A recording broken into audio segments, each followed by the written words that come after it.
Hello, everyone. Welcome to Philly by Night, a Roland Deez 20's genre. I'm your storyteller, Prince, aka Dibbles of Dice around the internet, and I'm here with my glorious coterie of degenerates and future travelers, or what have you. Well, some of y'all are degenerates. Some of y'all are like multimillionaires and media moguls and moms. Yeah. I don't want to know. Others of you are cursed and made the world a better and worse place. More worse than better. And others of you are searching through your friends through meat tunnels. And that's where we're going to be starting this story. But before we get into the shenanigans of Philly by Night, let's go over our content. If someone can push the content warning in the chat. But basically, Philly by Night has scenes containing gore,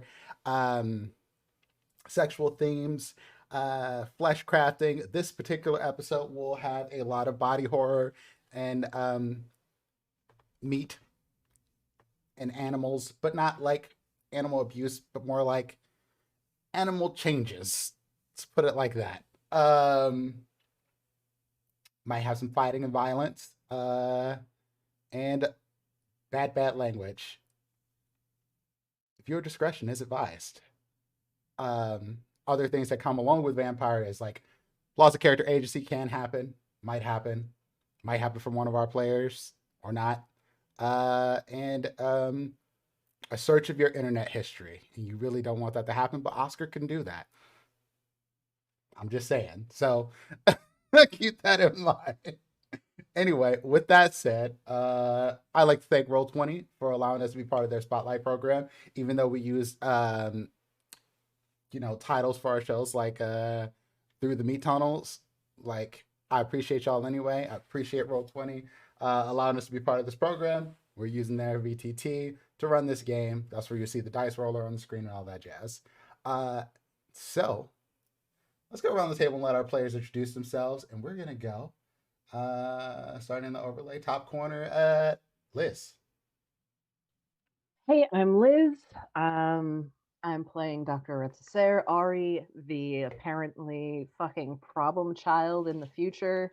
And I won't lie, I'm just a tiny bit annoyed I wasn't on any of the money because I invented cybernetics for humans. You know, the mass murder might have had something to do with it, but still. There's reasons behind the way things shook out here. Ivy.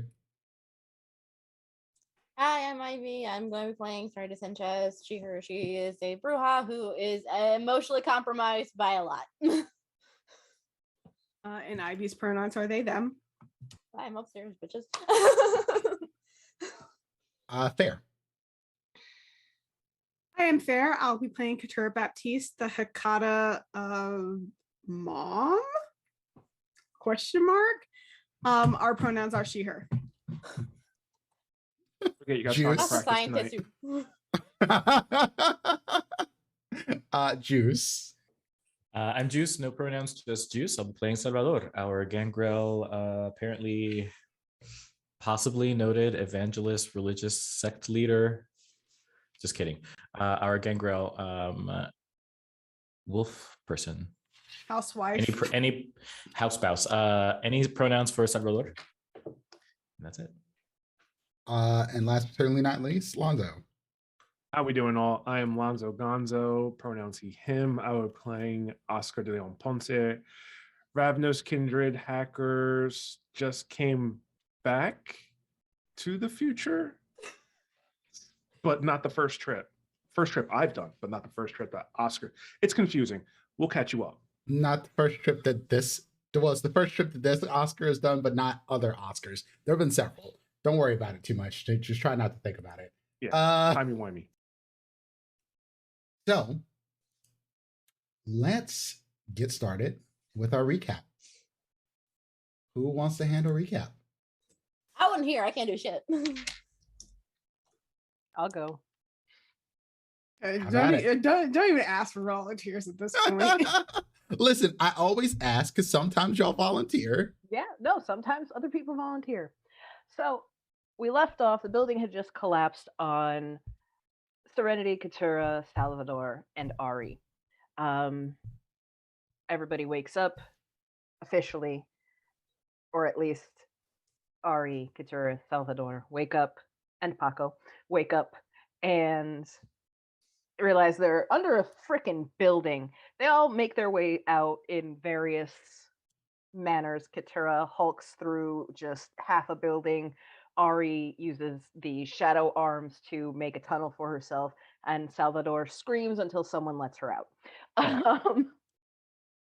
We search around for Serenity for a hot second. Salvador turns into their wolf form, finds their scent, and realizes that Serenity took off. After running for a few minutes following the scent, we realize that we've been under this damn building for about a week and a half ish. And that Serenity scent is very old. We also realize that there is giant footsteps that turn into smaller footsteps that turn into smaller footsteps that eventually disappear into, I'm guessing, the general footsteps of something that looks like it might have been chasing Serenity. And we're like, oh, Kane apparently is what took down the building and probably sent Serenity running for her life. We make it to about the area where the entrance to the farm is. We smell that Andy broke off to the farm. Serenity got in a scuffle with something and then headed across the river to the museum. We get to the museum. It looks like a frat house. It is a mess, except for there is a very beautiful statue up front. It is shiny. It is clean. There is a banner above it that says King Genghis, and every single one of us face palms as we realize of all the people that survived, of course, it would be Genghis. So we start making our way through. The beautiful museum is now an absolute disaster. It is another one of those buildings that doesn't look like it has been messed with too much, while so much of the world has been metaversed. The museum stayed pretty traditional, all things considered. We get to the third floor. We find Genghis kicking back in an ancient throne with a fancy crown. Talk to him for a few minutes. As he wakes up, he immediately tries to get somebody to kill Ari because apparently they had a small war going on between them for a little while. He gives a quick rundown to everyone. We find out that Katura had become quite famous, rebranded herself as Queen Katura,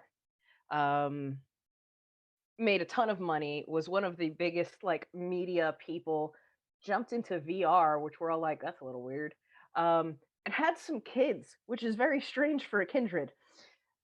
We find out that Salvador had started preaching the gospel of Cain, I believe was what it boiled down to. And then Cain actually showed back up, and Salvador was like, well, I'm out. And found it prudent to beat feet, and took off. I'm not sure if he is now in Cain's territory, because that seems like a thing from some stuff we've heard, or if Salvador is just under the radar. I don't know. We're not really sure. We haven't gotten that far yet. All of a sudden, there is a howling in the museum. Genghis looks at us and asks, can you fight? We all go, absolutely not. And he's like, well, it's time to leave.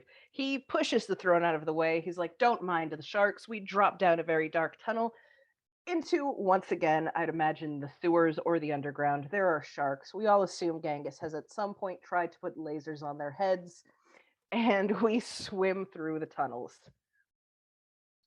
We come out. There's a protest going on. From what I remember, the protesters basically were trying to get Cain to square up because they think if they can take him out, everything will go back into balance. It was something like that, and we were like, okay, we got no time for this. That basically boils down our meeting with Genghis. We start making our way towards the zoo. As we are making our way towards the zoo, we get cut off by a car, and the car side panel says Elvira. because at this point, back in the past, Oscar has rescued Delroy, which was a one shot, and decided, well, now I got to go after these dumb fucks. So he is trying to figure out how to get to the future. He asks his sire, can he get some help? And his sire says, absolutely fucking not. You are forbidden from going there. And Oscar's like, cool, cool, cool, tight, tight, tight. Anita, can I get some help? And she's like, yes. Because apparently one version of Oscar has already spoken to Anita and given Anita information for this version of Oscar. So Oscar goes, and Anita already has everything he needs because he gave it to her for him. So Ay, Dios, sí, bueno. he looks in the notebook. He looks in the notebook, sees where the portal is, and is like, all right, there's a taser in here, there's a bomb in here, there's an extension cord, and there's his phone, which is really a weird mix of shit to need to get through a magical portal, but here we are. He The goes to magical the portal. Don't put expectations on it. He goes to the portal and gets the guard to run off, basically has to jumpstart the portal with a taser, gets through, almost gets lost in time, but makes it to where we are. I think there is a can of spam. I'm not sure what that was for. Almost gets lost in time, makes it to our timeline, hops out, uses his weird electricity sight, almost blinds himself because everything is electricity in the future, and heads to the Union League, where he runs into a child of Kit. That's player knowledge. Oscar wouldn't know that. We don't know that he even met this guy. And this child of Kit is like, all right, so which one are you? Because there's like 12 of you running around. And he rolls up a sleeve and there's signatures from all the Oscars on his arm, and basically gives Oscar a real quick rundown and says, I think your friends are at the meat farm. And Oscar goes, what the ever-loving fuck is the meat farm? And this child of Kit goes, no, it's called the zoo in this timeline. We're at the zoo now. He's like, that's worse. So he gets whatever, I forgot what he needed, but he gets a bag from Kit, an Oscar adventuring pack, and tosses it on his back, walks out the door, and there is once again Elvira. And she has been souped up and now floats and talks like the Knight Rider car. And he asks, for a rundown of what the hell's been going on, and the car gives him a 10-minute breakdown of everything that has kind of happened in the past however long, 500 years, what the zoo is, why it's terrible. So he pulls up, finds the group, gets a big hug, is very concerned about the big hug, and then we hear screaming from the zoo, and that's where we left off. I've got hiccups, sorry. I have a feeling I'm first because we have to do the recap of where I do this ready point of view shit. So You got it, dude. here we are. So Boy, Serenity. let's hope I don't shake too much out of excitement and just pure adrenaline. Anyway, continue. Yeah. I'm fine. So I'm fine. Serenity. Really. You have had quite a time. Oh yeah. Since being attacked by Kane in that tower. The tower went over. You, with your strength and agility, was pretty good at surviving a fall of this type. You did get buried for a little bit, but you weren't under there for nearly as long as the rest of the group. You got out, you start digging, then Kane started coming back around, and Andy showed up like, we got to fucking go. Oh yeah, no, Serenity would have been crying the entire running period. Most likely your friends are dead, and you are about to be if you stick around. Right. And Serenity would have been like, I hate this, start crying and start running. Yep. And so y'all pieced the fuck out and eventually made your way back to the farm entrance. You keep calling it different things. Is the zoo, the meat farm, or the farm in this timeline? No, the farm is the farm with the people. The zoo is something different. The zoo, yeah, it's the meat farm, or yeah, it's a bunch of awful names for things that have been flesh crafted, essentially. Okay.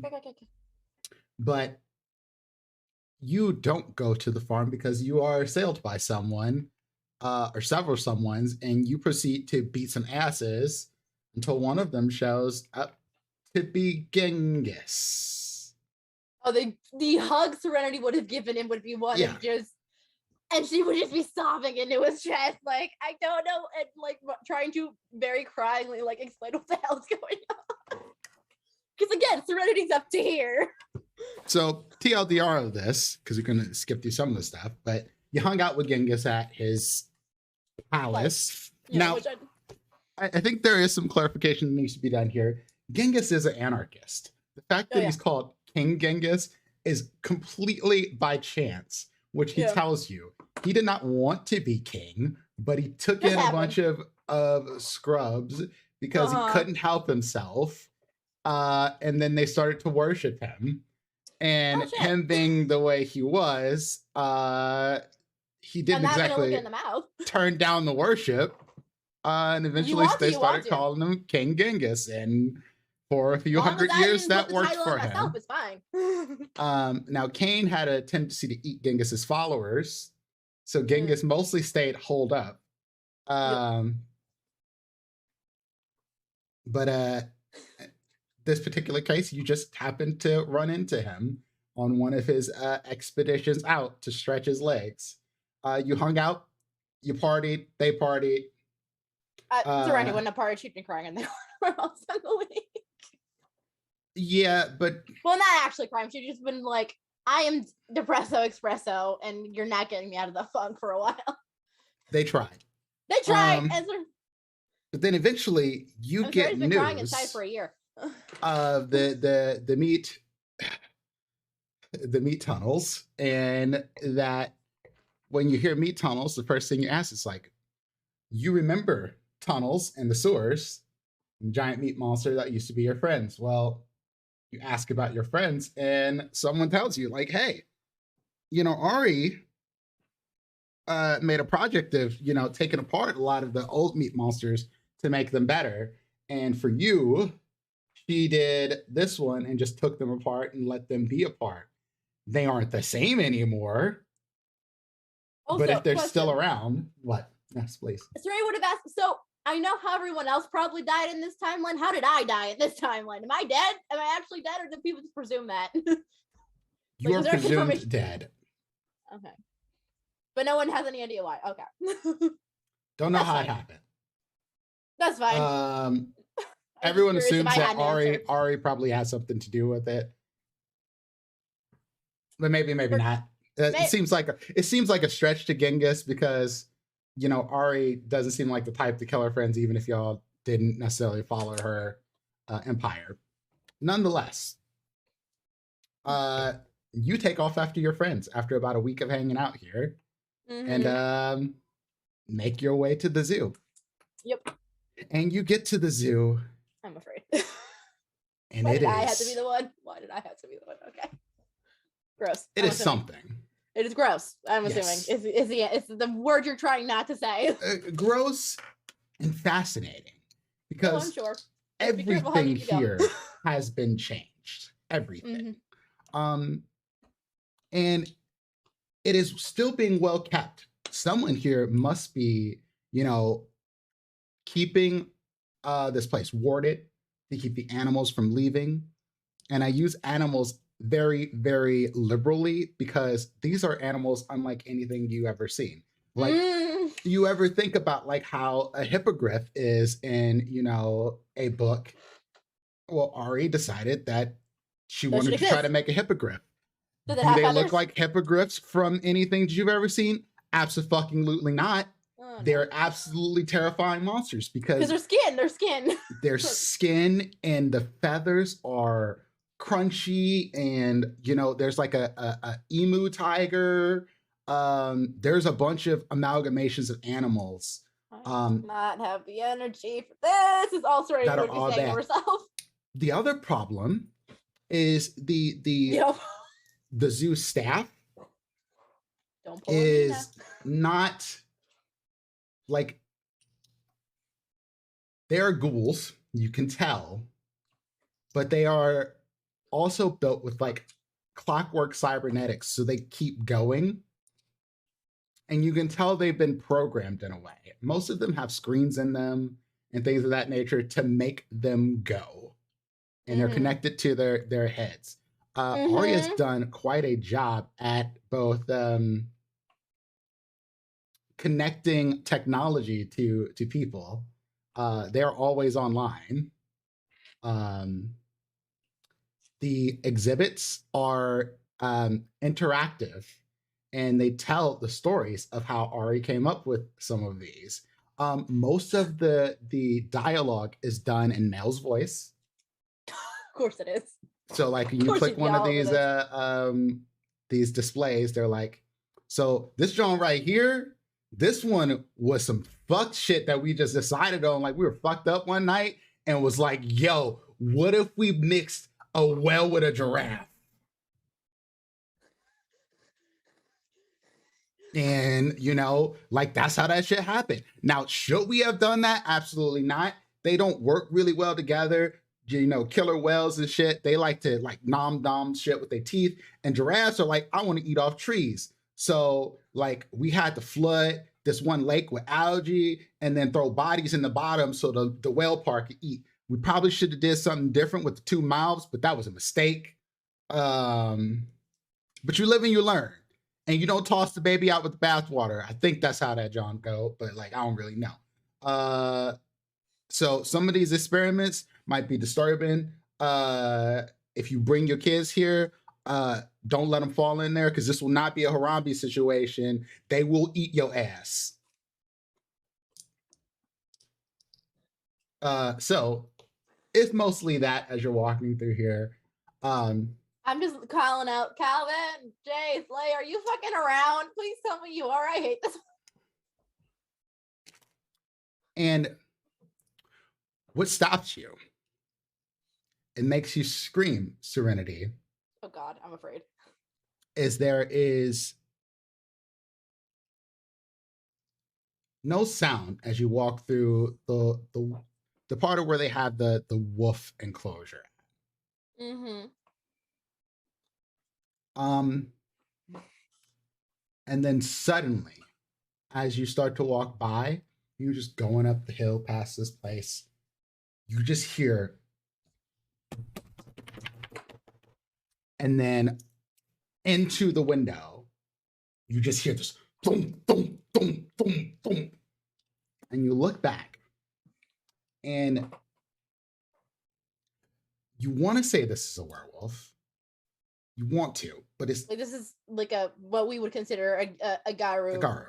Yeah, this is a garu, not like a wolf turned into a half man thing. Okay. Yeah. I have to be specific now. But it's not right.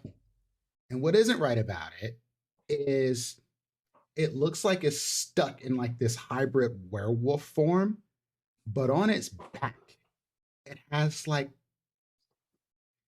either their tentacles or their spider legs, one of the two. It might be like a squid, or it might be like a spider. You can't really tell, but these legs are just moving. And this thing looks like it's trying to howl, but it can't. It's not making any noise. So it just keeps banging and scratching at the windows here. But half of this is surrounding, half of this is Ivy, just like, what the Ari, what the fuck? It's like, I think initially Serenity would like scream, like, ah, I love that I have Ari, someone to point all of my twisted ideas that are in my head at our party. And I'm just sitting here, like Serenity would have to be like, God damn it, why, Ari? I know, I can't. Serenity would just be like, ah. Serenity, roll me Oh God. a wits and awareness. Okay. We'll see how that goes. Well, I did have my wits at some point, so it should be fine. Oh, I have to scroll. Hold on. The thingy. Wits awareness, you said? Yep. I'm looking for 2 to 3. I'm waiting for the thing to pop. Oh, it's on here. Damn it. I forget. Keep going. And a modifier. Are you? You can blow some willpower. Both of those black dice are not successes. Yep. I'm gonna do that. 1 minute. This is bullshit. I roll awful on this thing. Also, you can take one of your hunger die away because you would have eaten while you were with Genghis. Okay, I wasn't sure what. In fact, I was gonna ask. I didn't know what was going on with that. And I meant to ask before we started. Let me do that. Do I have to hit the roll? Oh, 3. I know. Just roll 2, but we'll reset your hunger after this. Okay.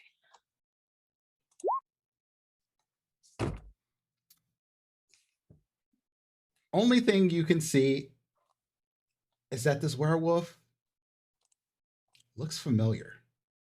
Somewhere. I mean, to be fair, he might be so fucked up I wouldn't be able to tell anyway. Okay.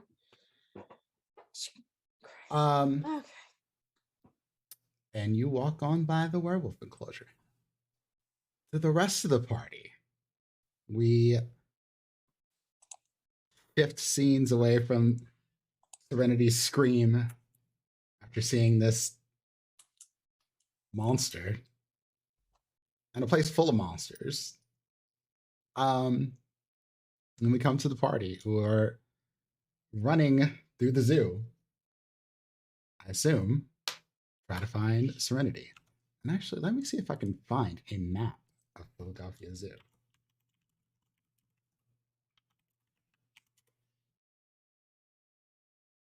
Aha.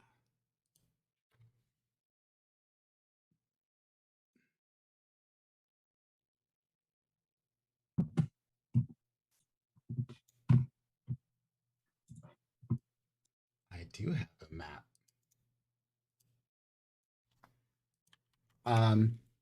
But yeah. Y'all, it's your game now, friends. Yeah, I know Ari would probably take off. I know after- we towards hear- the sound.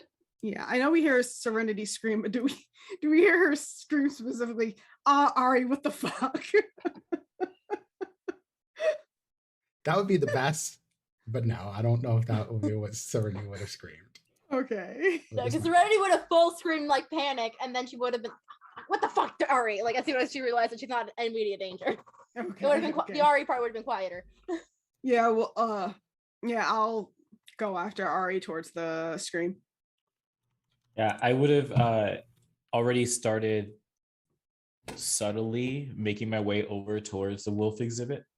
And if I heard that there was a scream coming from that direction, I definitely would have, made haste. So, if you see the map, y'all would have been coming in through the 34th Street entrance. Where's that? That is all the way to the south of the map. Bottom left. Yep. Main entrance Yep. Okay. would have been easier to. That would have been faster. I'm afraid. All right, and then wolves. I believe the wolves are up towards the north part. It doesn't have them on this one with the little numbers. I'm trying to find a more recent one, but whatever. They're on the Wolf far enclosure, north wolf- side of the map, essentially. What was that? They're on the far north side. Okay. So you have to the get to all the way to the other. Wow, Serenity could scream. They heard it from there. Yeah, I mean, I think it's also there isn't much going on. Like there isn't a lot of noise pollution, so your voice will carry. Yeah, No, there's that's no fair. people here. No, that's fair. I'm just like, wow, she got lugs apparently. This place has been closed for a bit, Oh, now I understand what's going on.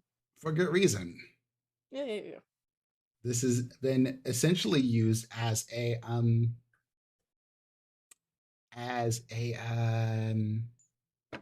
lab for science. Ari's a And y'all mad are seeing science guy. many of these same twisted and weird creatures as you make your way through here. You see rhinophants, you see monkey pups. I'm like, afraid by so This much. is like a twisted version of Avatar, the Last Airbenders, mixture of animals. Because these are all flesh crafted. Some of them have like spikes and blades off of them. There are a few of them that almost have like comically extended like fangs and teeth. There look to be attempts at making dinosaurs. That'd Of course there would be. But those are honestly just giant gator motos. I don't know. Okay. Katura is making a note in her head to get Ari therapy when they get back to the present. I feel like number one priority. We're not going to build a after bear this. for Ari's birthday. Is what we're not doing. We're going to pretend that we're going to build a bear, And then we're gonna go but then do an we're gonna pull up. intervention. Yeah, we're gonna pull up to the intervention. Ari, as you're going through this place, what's going through your mind? Actually? I feel like you would have heard Mel's talking at some point, and yeah, I have no doubt. I'd have been like, absolutely not. Why would I have Mel do the voice for this? This is ridiculous. I like how that's your problem with it, but okay. And then again, it's Ari. So. Partly pride, like I get pretty good at this. Awesome. Partly confusion on what happens to get me here. Because this was never the plan. This was not even close to the plan. And so Ari is like, okay, well, if this ever happens, do not diablerize Dracula. Like, I feel like that's what helped it. And then that's obvious. She starts like, okay, but why would you diablerize Tomas? What leads to that breakdown? So she's trying to rationalize. Because she is trying not to experience emotions right now because there's too much. So she's just trying to rationalize, like, okay, there has to be some series of events that causes this just off the fucking cliff. Also, that one's not bad. The gator moto is probably one of the coolest looking things in here, and the least monstrous looking, because you can't change them that much. These are creatures that have been around for who knows how long, millions plus years, without changing. You basically just gave them HGH and made them into an amalgam creature that basically has a poisonous bite and it is about the size of a house, big old elephant. The other thing, I'm like, where the hell is my lab? Where the hell is my office? Where the hell are my notes? Because that is going to help me make sense of this. So that is, aside from looking for serenity, I'm absolutely trying to find like the building. Let me get wits and awareness from all of you, because we're gonna pop around to what your thoughts are on this too, and y'all can just talk this out if you want to as well as you go through enclosures and such. I meant to make a new map for this, but I wasn't thinking about it for this episode. That's fair.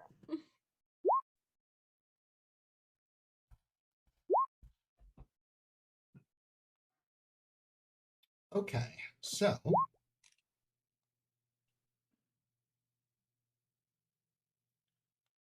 got 3, 3, 3, and a 2. Okay. Let's start with Salvador. Salvador, I would think that the thing that gets you the most in here is that these different creatures, some of them you feel like you might be able to pull off. And so I'm looking around, and I came here looking for serenity. I heard the scream, but as I mentioned, in my head, my main objective is to check on this wolf enclosure, and so I'm kind of worried and thinking about the different animals that are here, but the ones that I've spent a lot of time with, as this was, some might say, my first or second home. And so, I'm really focused on the habitats and the environments and thinking like, I'm impressed and curious, And I'm also starting to grow a little cautious because I don't know if anyone else has picked up on it, but in seeing the different mutations, I guess you can describe, like there was at one time where Salvador turned into the wolf, probably that first or second time they turned into a wolf, that Salvador's wolf form had these like extra spikes and like extra bulbous eyes. And even in my, day-to-day form, those claws, my long fingernails have persisted. And so seeing these different mutations have me a little distracted and confused and kind of worried that they something about them is looking familiar to me, but I can't quite put my finger on it yet. One thing that gets you, Salvador, and it's in the zoo, they have these big cat walkways essentially. So there's like little like gated tunnels that go over the top of the zoo, and you see the cats walk through them. There is I wouldn't say a wolf sized creature, but it's more like a fox sized. And it looks almost exactly like when you turned into that mutated looking wolf, just smaller. Almost scaly dog with long claws, just scampering through this tunnel with these weird bulbous eyes. Okay. Does it see me? It doesn't. Okay. It's just kind of like scampering through this tunnel, and you saw it as it was running through there, and then it's gone. I freeze. I freeze in place. And it was not your mind's playing tricks on you either. Can I tell anything about maybe like where it was coming from and where it was going based on the layout of the zoo? You could follow the tunnels, essentially. It's something I can access, or is it something that I'm just looking at? You could see them. You could follow them to they get to basically the big cat habitat, because that's where these lead to. Oh. Basically like hamster tunnels, but for cats. Yes. Yeah. Okay. I'd be curious to keep a note on that and see if we end up somewhere in that direction. But I'm kind of frozen in place, thinking about a million thoughts in my head, something that I haven't seen in a long time. If there's any correlation to that, but trying not to, let on to anyone around me. Cool. Katura. The thing that you notice in here, other than your name being on a few buildings, oh, don't tell me I had a hand in this. No, it looks more like the buildings, or you are one of the primary fundraisers for the zoo, and so you get to put your name on buildings, sort of thing. Okay.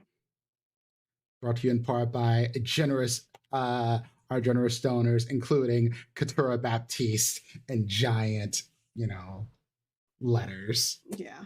And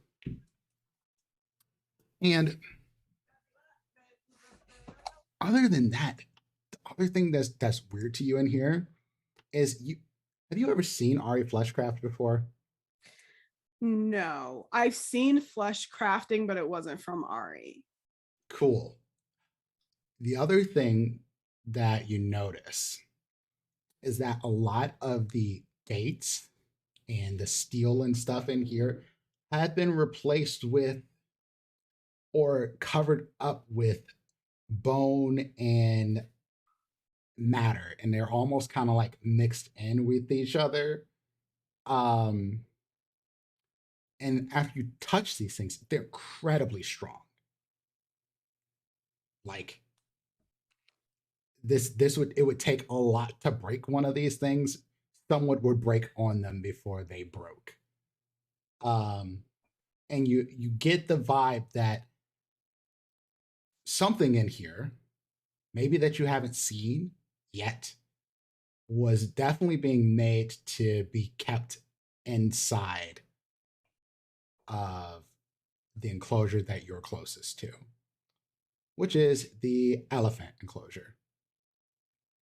Do I see anything moving in there or no? Nope, nothing. Just How trees, is it like? empty, dirt, dust, kind of meaty Okay. ground.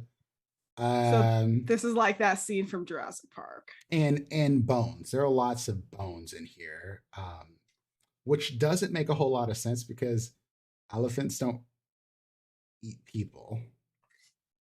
Normal elephants don't eat people, That's but what you I think. am not going to assume that this elephant is normal anymore, considering everything else, including the enclosure and what it's made of. Indeed. I think Katura, as we're going through and she notices these things, there's part of her that's like impressed because I mean it is very creative. I mean, and like she can admire creativity in people, but it's just like I should get her a subscription to BetterHelp or something because this is too much. What happened? I hope my name was put on there before all this. Oscar. This place is fucking weird. First off. Second off,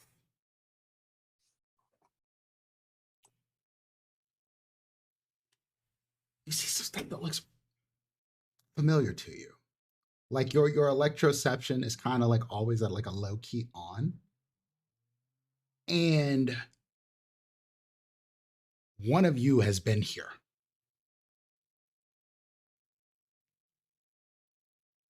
Now, is it something that I could sense, like the presence of like a other me here, or No, you it's sense just like a messages. You see messages, little bit of notes in your handwriting on top of things, sort of like not actual writing, but like, you know, in certain places you'll see, you know, version 72, this future of monsters have, you know, evolved beyond what we expected, yada yada yada. Just little shit next to some of these things. And you only really notice it because of your electroception. is that part of my So my notes merits? from you to you, essentially, here. And it's the only reason you're noticing this. Most of them say, you know, some generally innocuous stuff, nothing very important. But one that you see as you get close to Katura says, absolutely do not possibly go over this gate for no reason ever. I wait for everyone else to pass and just like make sure I'm the last one to go. Sure, like no one like really go towards that one, or you know, like try not to draw attention to it. I'll pretend like I'm like rummaging through my bag to like, you know, see if I have And something to Oscar, take out. as you're walking past here and everyone's walking on by through the meat trees, which is the best way I can put it, the trees have been transformed as well to make sure that they're preserved.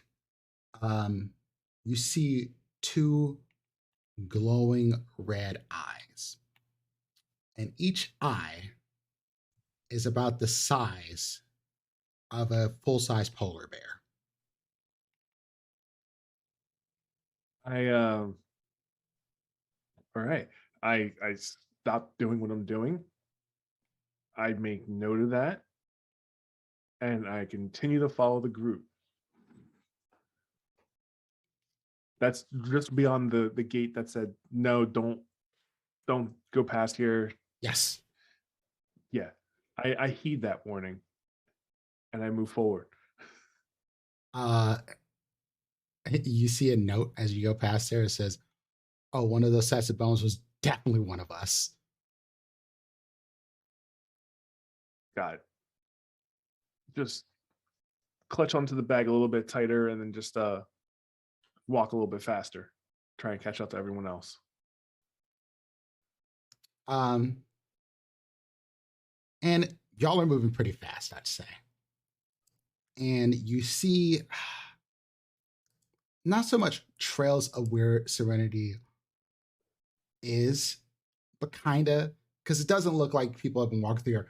But Ari, along this way, you catch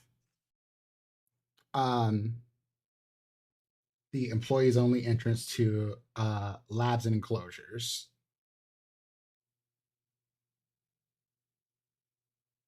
Do you split off from the party to go check it out, or I will absolutely be like, I'm gonna go find notes and figure out what the hell happened, and I just start walking off.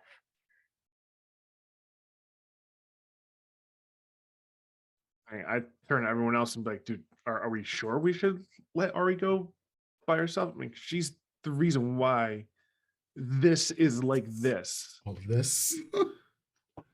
I mean, we all remember the 2020 White House Christmas scene. Like this is a lot worse than that. I've completely blanked that out of my mind, so I have no idea what you're talking about, and this is in and out of character. Me neither. Same. Wait, You're better off. What? You're better off.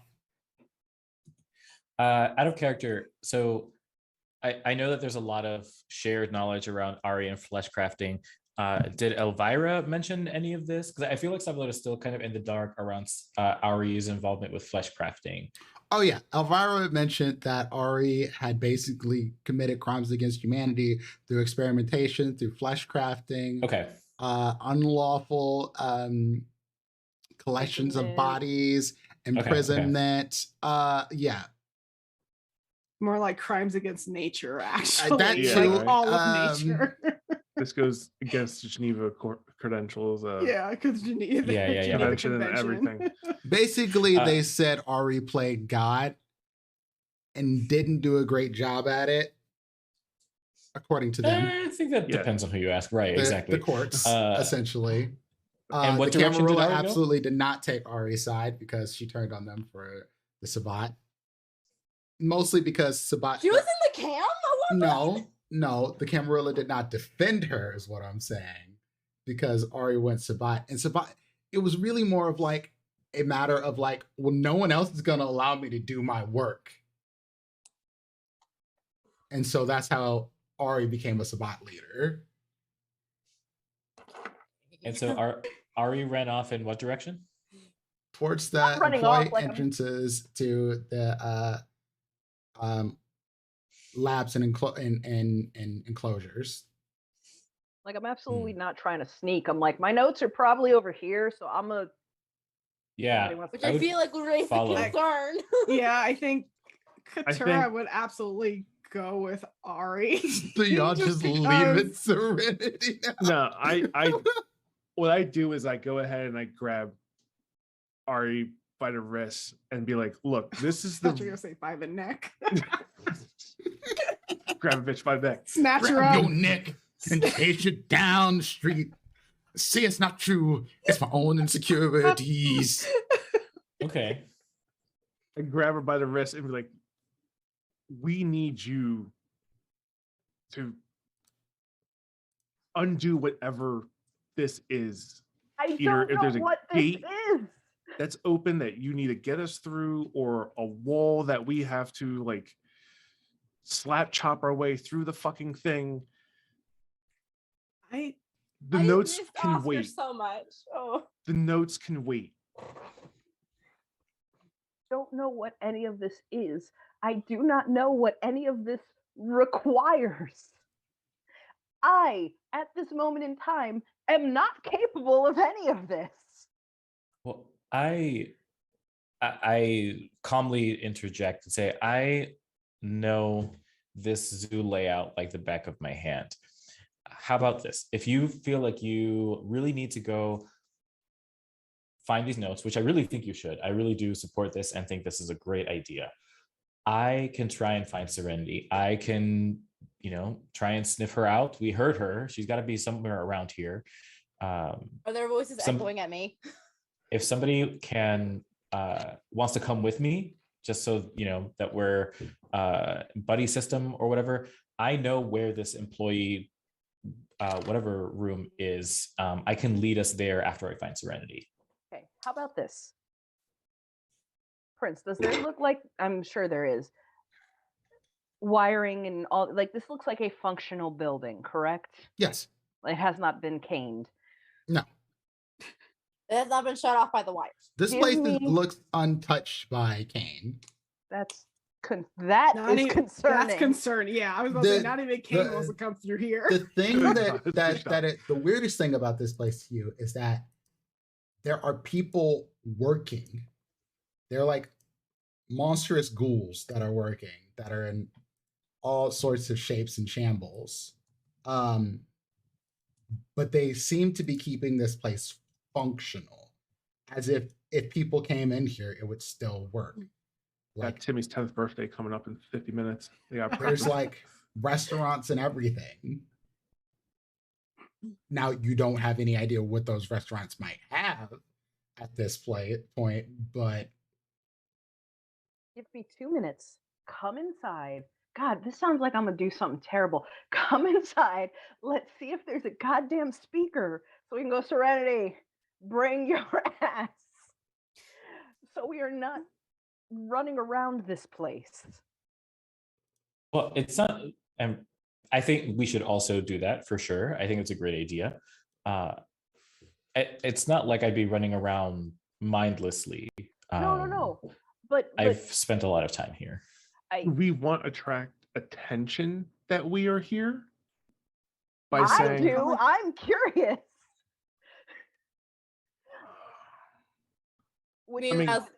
Monsters are like, come on, Jace, show your damn asses already. I mean, it doesn't really look like Serenity. anybody's actually. Oh hell no! Hell to the no. It doesn't really look like there's anybody here to attract attention. Like, I mean, there are people here, but they seem to be kind of mindless. And we don't know that for sure. And I wouldn't recognize them because it's been 500 years, right? Have any of the ghouls like acknowledged us in any way? Outside of a random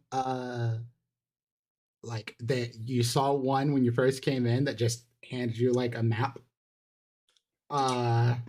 Like it didn't like notice you other than to hand you a map. And then you see a few that like are sweeping at the same spots on the ground, sort of thing. Like on a like basically on a rotation. And then a few just like point you into the direction of the gift shop, sort of thing. But like that's about the extent of how they're working. Nobody wearing a full-on rhinophant costume, taking Somebody pictures. doing a cute little dance in a hippogriff outfit. Oh my god. Oh, you do see oh yeah. The one other thing that I meant to point out to y'all is y'all saw a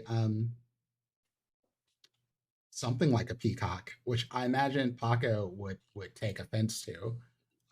But it flew by over your head, and while the tail feathers are, like a peacock's tail feathers, they all seem to be like blades, sharp bone-like blades that they end in. Okay, that's dope. And the face of the peacock's beak almost looks like a serrated dagger.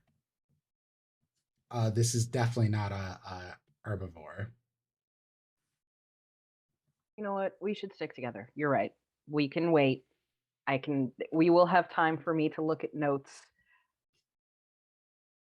It's fine. And I will Go ahead. I will just mark like we have to come back here. I just give it a little side-eye glance over at Paco. I kind of Paco's use side. my feral whispers and be like, yeah, yeah. Absolutely not. All right. Oh. I Paco's think- perfect the way he is. Nuh-uh. Katur's looking at this other peacock like, now those are peacock feathers I would like to have. I mean, if I get my notes, I might be able to do it. Who knows? Paco Come on, looks let's at find you. Serenity. We might have to talk about that specifically though, Ari, because I mean, I get like, again, love your creativity, but Meanwhile, Paco's glaring at you. I don't know, y'all. I don't know. I would love to know what the hell led to this, but I don't yet. Let's You said find Serenity. you said Paco's glaring at me. When you said that, when Ari said that thing about if she had her notes, Paco like head whips over to Ari like, no, I mean, like, Mm-mm. I agree with the bird for sure. Like, I mean, maybe we Serenity. should get them Oh. so nobody else can have them, but also I don't know if you should have them either. Serenity. Yes. As you're yelling out names and you get to Jace, you hear Serenity. Oh hell no! This is some Serenity. This is some Full Metal Alchemist. If you Serenity. turned them into Nina, I swear to God, I'm gonna kill you. She's already dead. And Serenity, as you follow this voice, you see what looks to be a zoo worker. It's wearing like the vest and everything, and a pair of Actually, sunglasses. Humanoid. Ish. Oh boy. Um, Well, I guess if you have to flashcraft him back, it gets wonky. So the thing you notice about him, Jace was I believe he was Gangrel as well. yeah, and a well built, light skinned dude. He's not light skinned anymore. He has skin. It's the best way you can put it. It is it looks almost like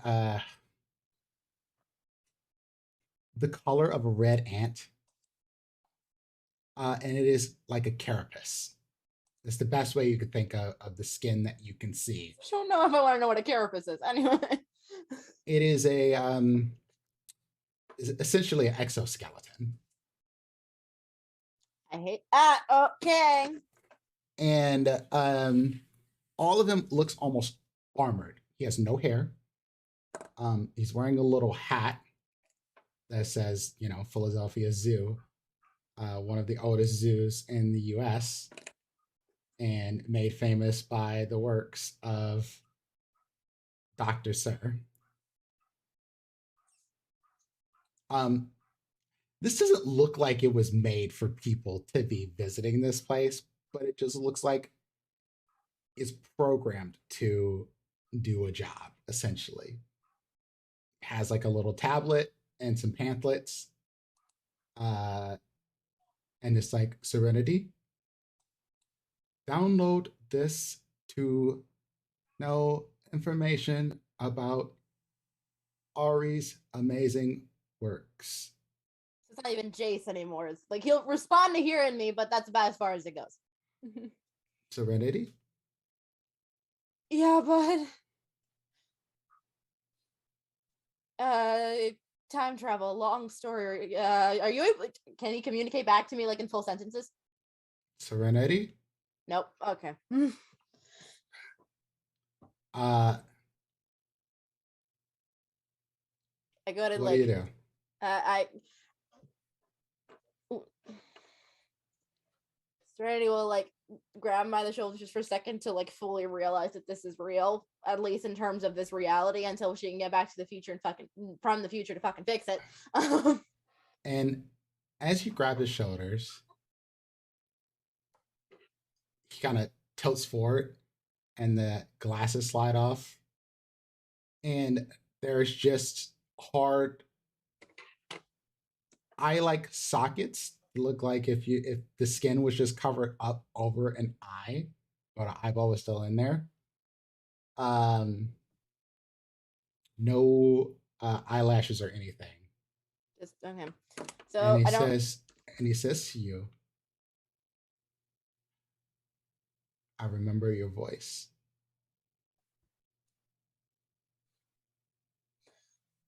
I remember you too.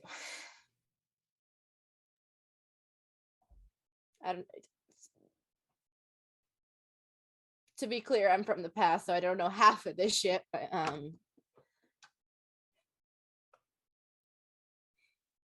She put me here for you. She still loved you, whatever weird way. I don't have that, and I'm only sorry that I don't know if this. I'm sure future me thought it might help something, but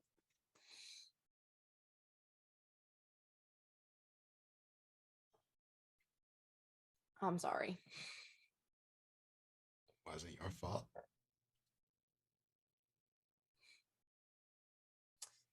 I mean, if we're gonna get specific, had I just gone looking for you sooner, but that I am not here to make you feel bad about that. So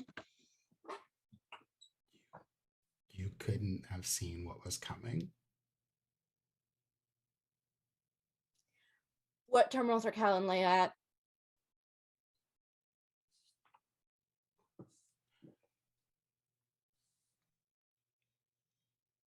Cal is dead.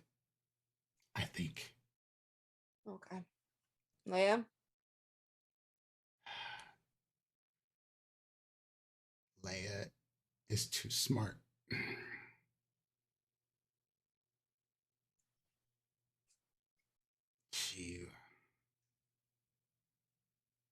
She will want revenge.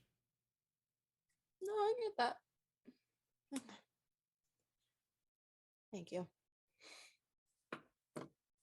And then he grabs you. I let him. Because you're like still holding on to him. And he hugs you. And he whispers in your ear, don't leave me like this. I can get back to the past. I promise you I'm not. Or do you mean now? You know what I mean? And he pulls out of his pocket the thing that every worker at every place ever has, a box cutter.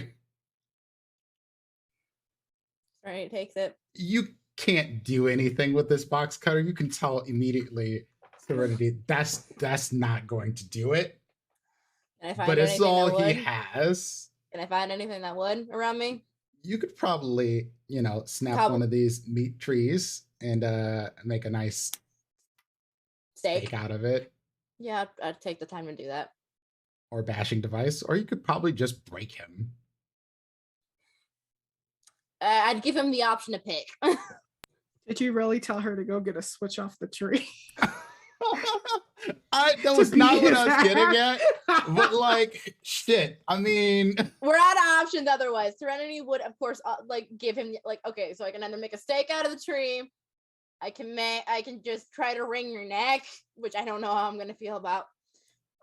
He's not a vampire, by the way. The stake would be so you could break through this carapace of armor. You could probably just snap his neck with enough force. Would that require a roll, I'm assuming? It would absolutely require a roll. Would I take a stain for it? No? Not a human anymore, and this is asking, though you might. You tell me, would you think this would stain Serenity's soul to do this? No, because she knows in the back of her head that it'd be helping him more than hurting him. She just doesn't like it, so it just adds to the emotional trauma she's already had in the way she's been. I was just about to say, would this leave some emotional trauma for killing him officially? Yes, it would. Oh, is that what? That is a stain. That's indicator for stains. Okay, which I mean, to be fair, I'm surprised she's kept them as long as. Keep in mind, Serenity not gotten a stain has kept her humanity level for most of this game. You don't necessarily a stain doesn't necessarily stick around forever. Right, like, that can be. I'm not saying you would lose humanity for this. I'm saying you might get a stain for it. It takes 3 stains to lose a humanity, right? Well, at your level of humanity, yes. Okay. then I'd be a little bit more willing to do that. Okay, now that I understood that it's not an immediate humanity loss, I'm good. Okay. It is not. Okay. Some things you do, I would say, an immediate humanity loss, but this is not one of them. Okay. Just let me know when we're hitting that level, because Serenity would back off immediately. I will tell you. Okay. So she would ask him, how do you want me to do this? Do you want me to just... Quicker the better.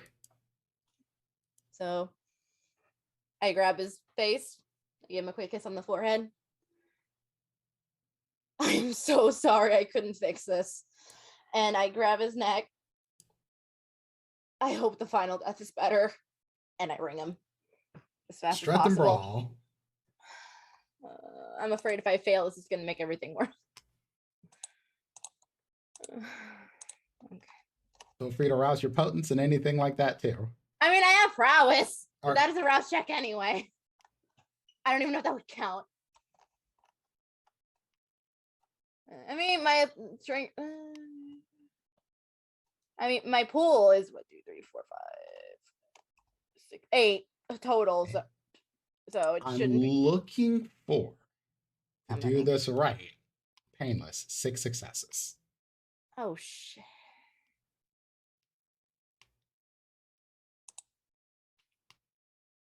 Would prowess do anything to add to this beyond just damage?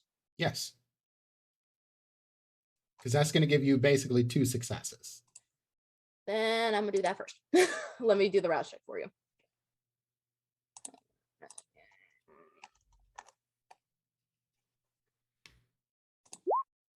I passed, so that's 2. Yep. So I'd add 2 to the modifier now? Don't add anything to the modifier. I'll add it post. Okay. Brawl, string, 5 plus Perfect. the 2. So you, 7. You did it. And I will have potence activated for the whole scene. Yeah. Just so you're aware, in case we do end up getting into combat in the same scene. And Serenity, you do this with care. Because as soon as you touch his skin, you notice that it could crack. And you don't want him to like literally twist his head off or anything like that. So it's like a slow sort of feeling it out, and then you just grab him, hold him, let him go down to the ground, and slowly turns to ash. I don't suppose there'd be like a bucket container or anything no nearby that I could scoop his ashes up in and bury him outside. Sort of just blows away in the wind. Yeah, Soray's gonna just go sit against the wall for a second, hold her head back, and just like try not to cry, because she's aware of the fact that the more she cries, the more she has to drink blood, and she's not by Genghis right now. So she's just like sitting on her butt up against the wall, like holding on to her hands, just like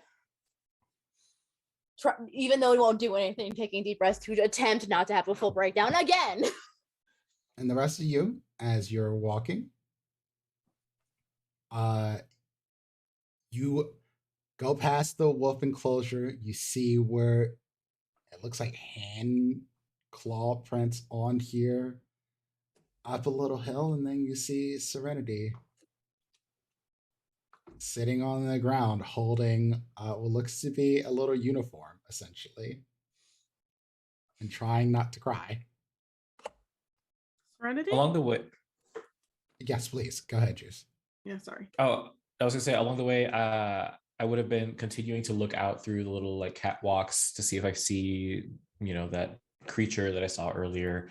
Roll me a wits and awareness.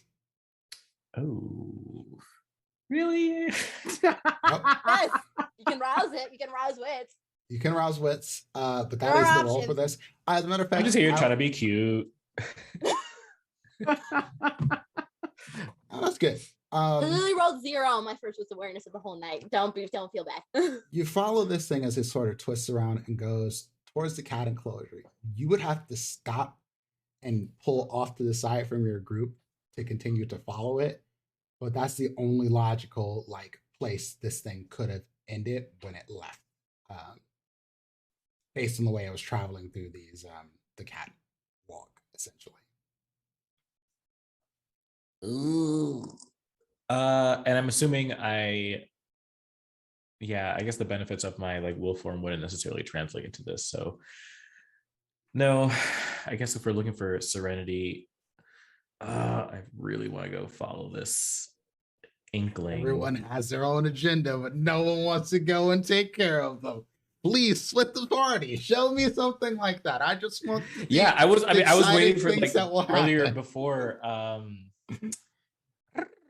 At least before we'd go in pairs, we'd know where we were going. I can't out Like of bananas and character. I'm having this pajamas. like internal battle because like I enjoy playing really stealthy rogue like characters, and Salvador is like not stealthy, not physical at all. So I'm like, I want to try and skulk away. Yeah, no, that's not gonna work. It's gonna work this time, I'm afraid. Did we wait for Fair to come back for a second? No, there Fair is. Never mind. Ay. Haga que tú quieres hacer, Juice. No importa, está bien. Serenity va a estar ahí cuando Call the Power Rangers. With all your powers combined. Wow. Oh God, it's just Pain. watch like one mixing episode of two Captain different- Planet on YouTube. Jeez Louise. Yeah. I am gonna just for story reasons, I'm gonna try and go for it. I'm gonna try and break away from the group and follow this creature. Are you trying to stealth away from the group so they don't notice you? I mean, You as could a just player, I know better, but Salvador doesn't. But not. So yes. That it is called. Oh, I and actually stealth. don't have my stats for stealth aren't bad actually. Yeah, Dex and Stealth, Salvador.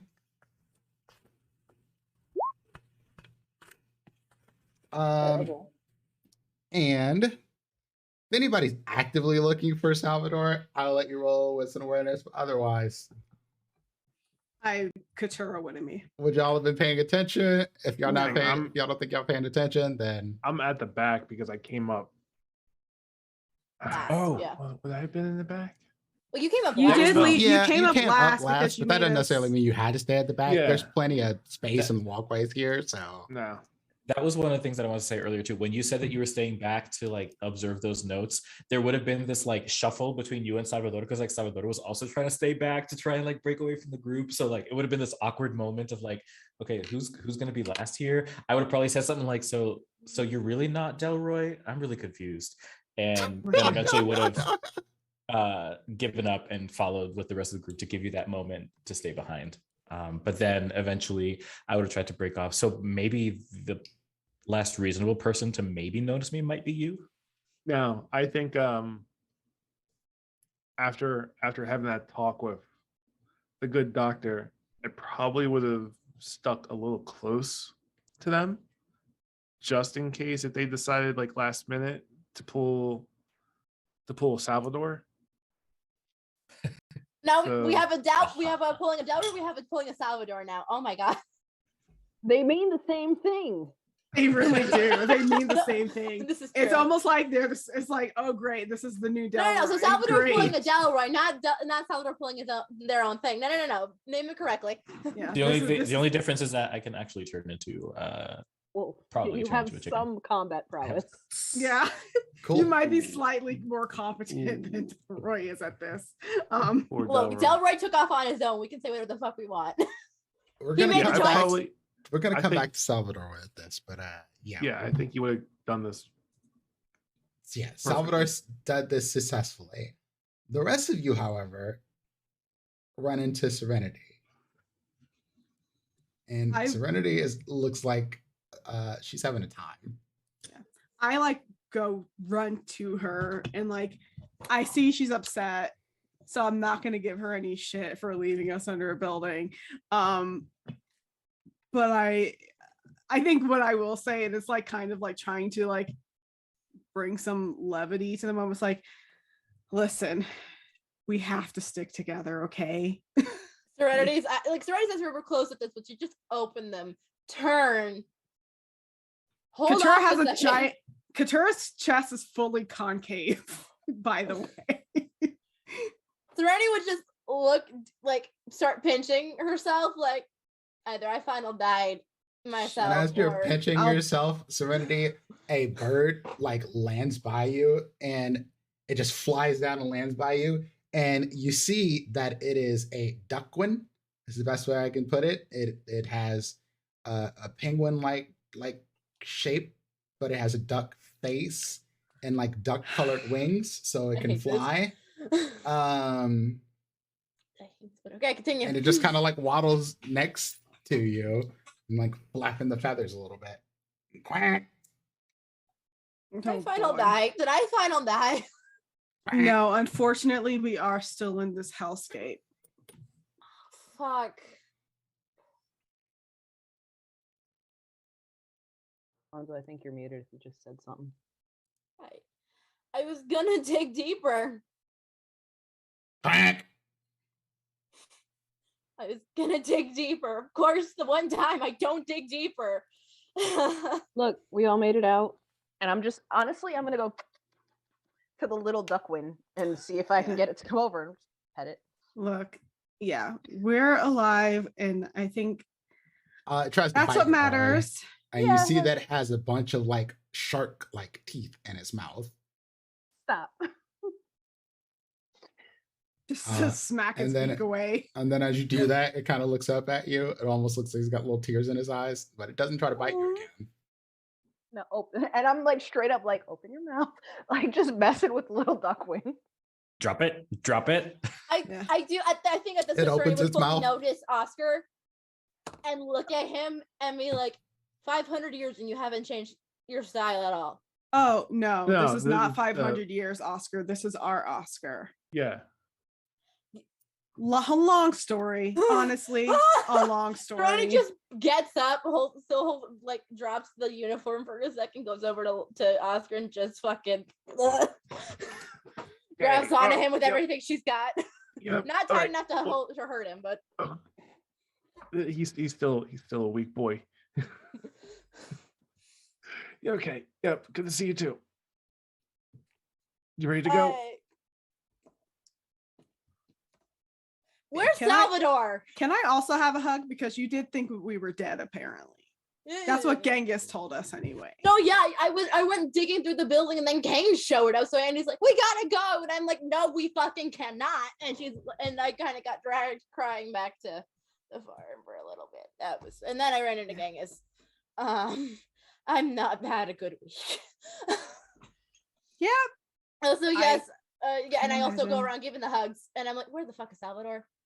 Salvador, do you leave Paco with them, by the way? Yes. Okay. And I So will tell Paco's Paco, just waddling along, looking at this Paco! like duckwind, like hell to the no. This is a I fucking just nightmare scoop out place. Paco and I give him those pictures on the head, like, Honestly, oh my god, Paco probably seems the most disturbed of any of you about this place. because he was aware of the fact that it could be him. Yeah. Yeah. Yeah. He's seeing his potential future. It's like, Oh, mm-mm. bebecito. Five. And I'm giving the bird a I little picture kiss, like, Paco staying as far away as possible from Ari. Yeah. Ari Yup. is now holding the duckwing and like moving its little wings and like And it's letting you now. After you admonished it, it is letting you You're do your thing. Duckwind's god, basically. So Paco. yeah. Paco, where's Salvador?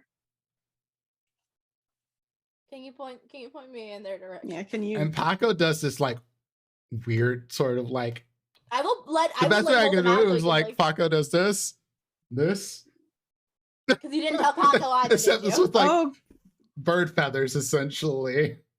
could you speak to him speak to Salvador and find out where they are? That'd be fantastic. Also, Ari, Thank you. remind me to not let you screw with the flesh monsters that were my friends. Yeah, we've already had a discussion about No, this, but to be honest. The ashes are my friend that was the flesh monster in the sewer. Yeah, we know. I was We know a probably- lot of I was we've learned a probably lot. trying to help. He said that. He said the only reason you kept them separate was because you cared about me, and but he literally asked me to just kill him right now. So That's it's understandable. But temperamental. Not at you. I know it's future you, but I gotta make sure that doesn't happen. So Yeah, we're having conversations as we go through, I There's talk, understand. when we get back, we're maybe Are gonna y'all look turning into around some and therapy. You know, it's just No, I just say Are we there Planet kindred Hulk this shit therapists? I and we. need one after today. All right, so we're missing. That's not Paco, and I point to this the. is Paco. We've been through this. Why do you never? Why do you and Salvador just do not listen? Salvador's the human, the kindred. Why did I say human? I am tired. Salvador's the kindred. Paco, and I hold up the bird, is the wonderful peacock that I'm going to be holding on to as a comfort animal for the next little bit. I hope you're okay with that, Paco. This is Aaron. You're not bringing that back with. You're not bringing that back with us. We are not getting past customs with that. I guess all your creativity doesn't go into names. Nope. We got Cornelius and Aaron so far. Great. And you can tell Serenity's laughing and trying her best not to fucking cry. They start cry laughing. Yeah. Well, let's go find Salvador so we can get the fuck out of here. ¿Dónde estás, coño tu madre? Venga. Venga. The quick in and out. As soon as Ari Which kind is of like basically just Salvador. Where the fills fuck y'all you go? Aaron, For and translation y'all purposes. see the inside of its mouth. This is when this thing goes from cute to terrifying because it has rows, literally of tiny shark teeth. It looks like the inside of a shark's mouth, like jaws is just open up, is trying to take you into its maw. It's not good. It's not good. You're fairly certain that this thing could like destroy a small dog pretty easily, or a Paco. It's probably good to keep it away from Paco. I'm protecting Paco. Katura's looking If at one this, thing Salvador and I have in common is the love for this bird. Katura's looking at this duckwind like, if you touch Paco, I will tear your head off. Salvador, popping back to you. You dip off towards the big cat enclosure. And I have shapeshifted, by the way. okay. I've used my shape change ability, which is that like monstrous form, or at least like this the monstrous wolf form. Yeah. Ish thing. Okay. We call it whatever you want. The one thing you the notice, spikes and like the bulbous eyes and like I'm still hopping along on 3 paws though, because my 1 is still kind of broken. Also, Prince, for notation purposes, we are for sure that Serenity has a sting, correct? Because we said that, because that seemed like a maybe for a second there, and I wasn't. yes, I did you not have a get sting. Okay, That's just a sting. double checking. Double checking so I can mark it. I think there's. Did you rouse for this, Salvador? And I think you have to rouse for vicissitude too. So that's something I have a question about. So vicissitude, it is permanent, which is why Salvador still has those claws. Oh, okay. Never mind. That carry over to my shape change? I'll let that carry over to your shape change force. So you should did that as well.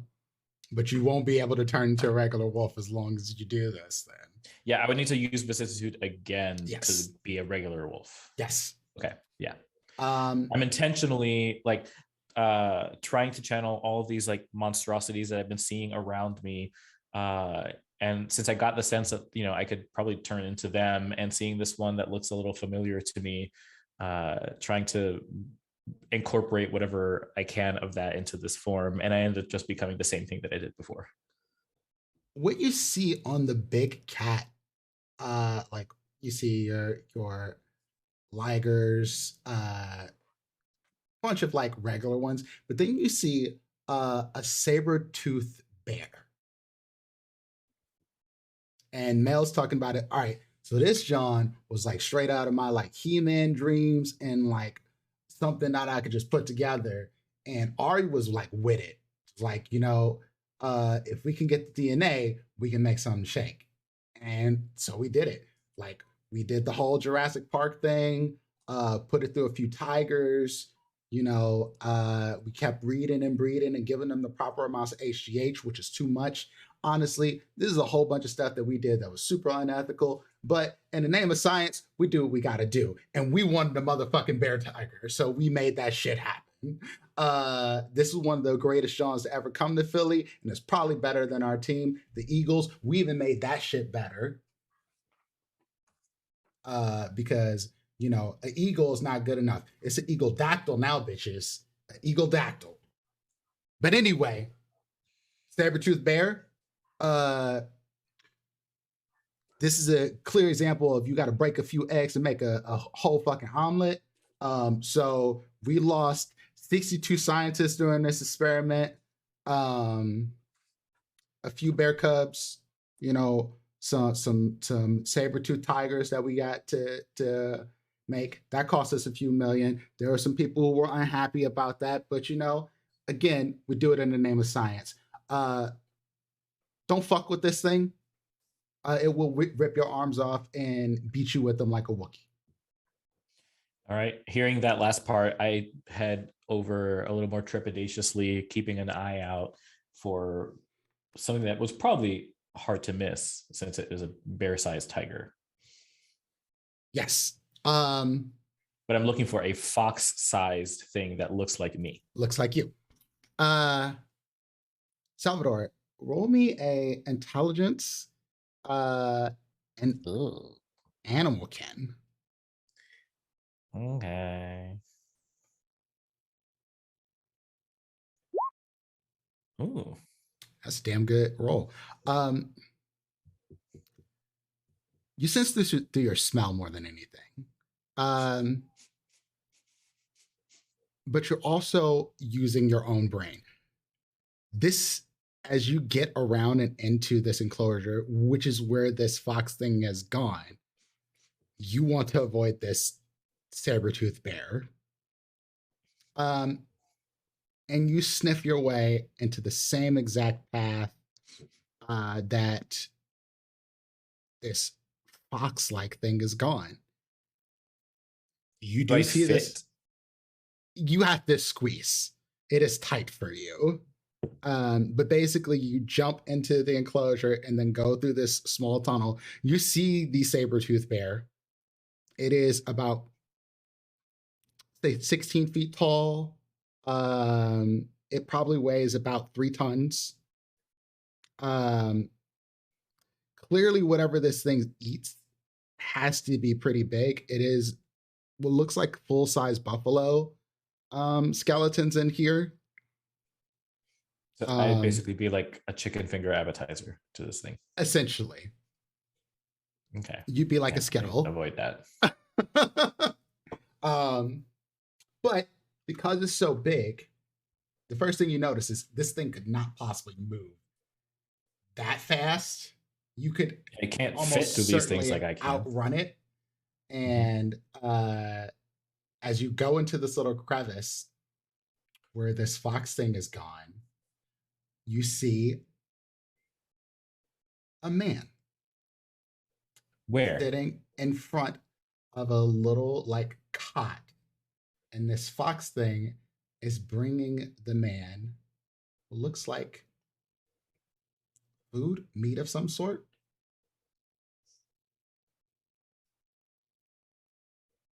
Okay, so this little fox thing is subservient to whatever whoever this person is. Do I notice anything, features of this person, this man? He is pale. Looks like he might be white guy. Maybe a little under 6 feet tall. Skinny as shit. Probably bordering on emaciated. There's a little, looks to be like a desk, almost looks like it's been carved out of stone under here. The hell? It smells like someone who hasn't washed themselves in a while, and maybe a little bit of poop and pee. But there, as you look through here with your sharp, fox eyes and your good sense of smell, you see this before you even get all the way down this tunnel into this place. And you can see this man sitting on what looks to be like a little cot. Sorry, I realized that I rolled that last thing with, I should have rolled with the wolf's senses. And then the fox thing turns towards you and it goes,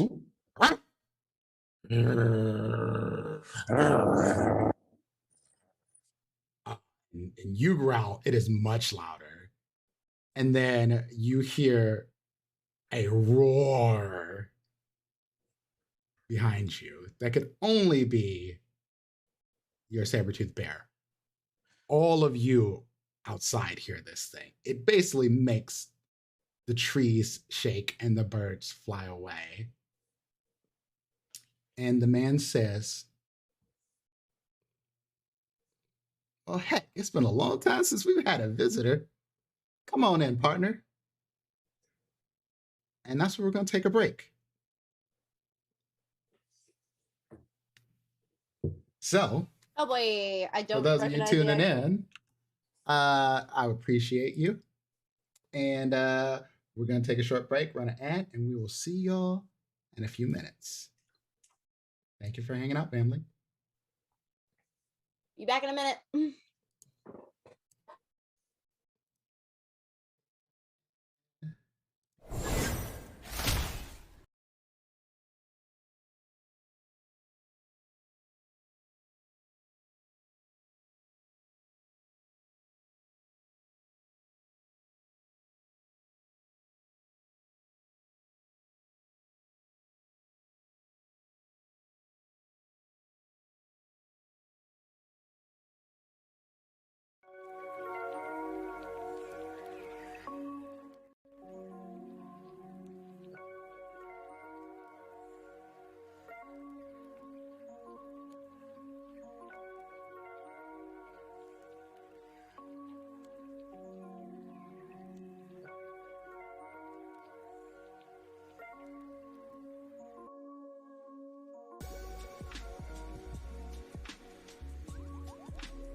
1. And we are back. Hello and welcome back to Vampire the Masquerade, Philly by Night, a Roland Deez 20's John. Lonzo had to go, peace.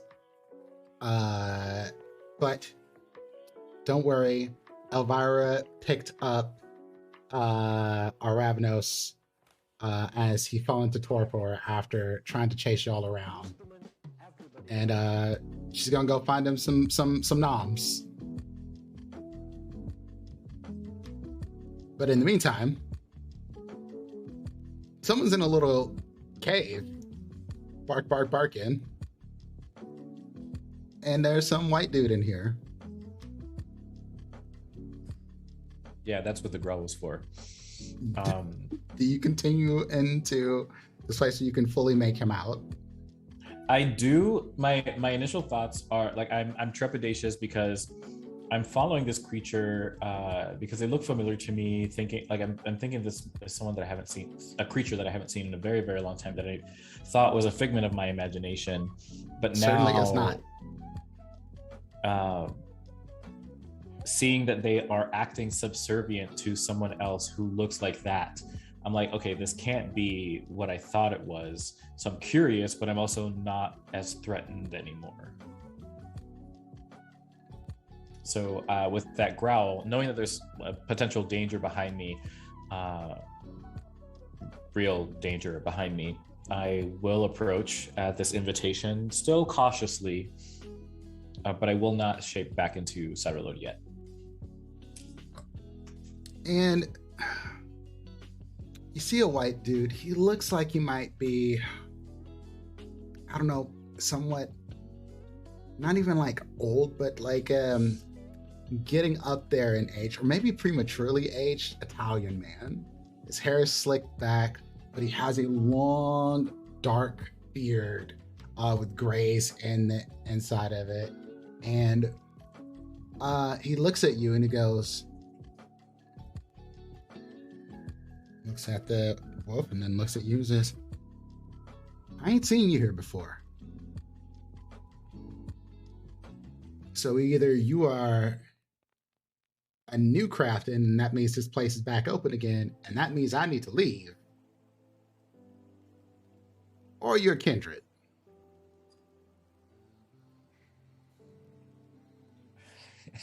I do one of those, like those puppy. So that explains a lot. You ain't gonna tell me all your secrets. It's all fine and well. You can keep that to yourself, but you might want to wait a little bit to Bucket over there goes back to sleep. You assume that he's talking about the saber-toothed bear. Mm-hmm. Call him Bucket because usually you can distract him if you throw a bucket. It's not really the smartest of the creatures that we have here, but you know, that Melvin guy, he was an interesting character. At least that's what the history books say. And God so this damn person it, does fair. not God look damn it. familiar to me at all, or smell familiar to me at all. Nor does this other creature. You have no idea. This other creature looks like you, but like a fox version of you. It is fascinating. It's almost like looking in a mirror, but seeing a small version of yourself. And the man sort of keeps looking between you. He's like, I'm going to assume this one's been inspired by you. This is Henry, by the way. Henry barks up. I back up and like lower to the ground. I move closer. I sniff and understand that, you know, it's unfamiliar to me. And it is like a hyperactive cat. Like it just wants to play with you. You can tell. And I'm like, okay, this is definitely not what I thought this was going to be. And Since the form that I change into is roughly my same size, I'm assuming that if we take care of Bucket, I can probably fit back through that tunnel, squeeze through that tunnel. So I will drop, and I'm gonna ask this dude, who the fuck are you? Well, that's sort of complicated. Uncomplicated. Well, how about you answer me one? Whoever flesh crafted this Henry over here knew you. But I ain't never seen you before. So if you can answer that for me, I can give you all kinds of answers. So here's the thing. I followed Henry because Henry, I've come across something that looks like Henry long before any of this. So with all this like timey-wimey time travel-y shit, now I'm even triply confused. But if Henry was created by somebody that knows me, it's probably that doc that everybody's been talking I think about. I got a good idea of what you're talking about. You're probably talking about one of them old Fey-like creatures. I mean, they tend to be fables, but sometimes, fables become reality. I'm talking about that chupacabra.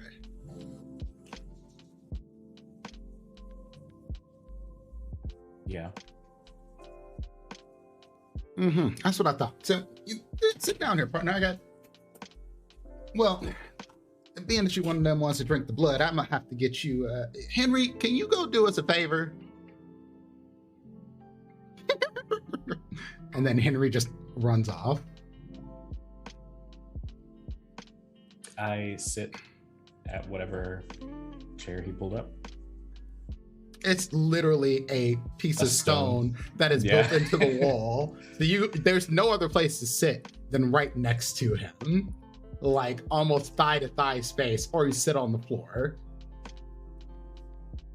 No, I'll sit on the rock.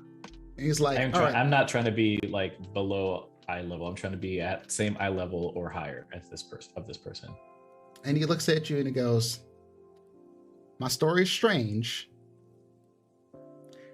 and you're probably gonna not like it.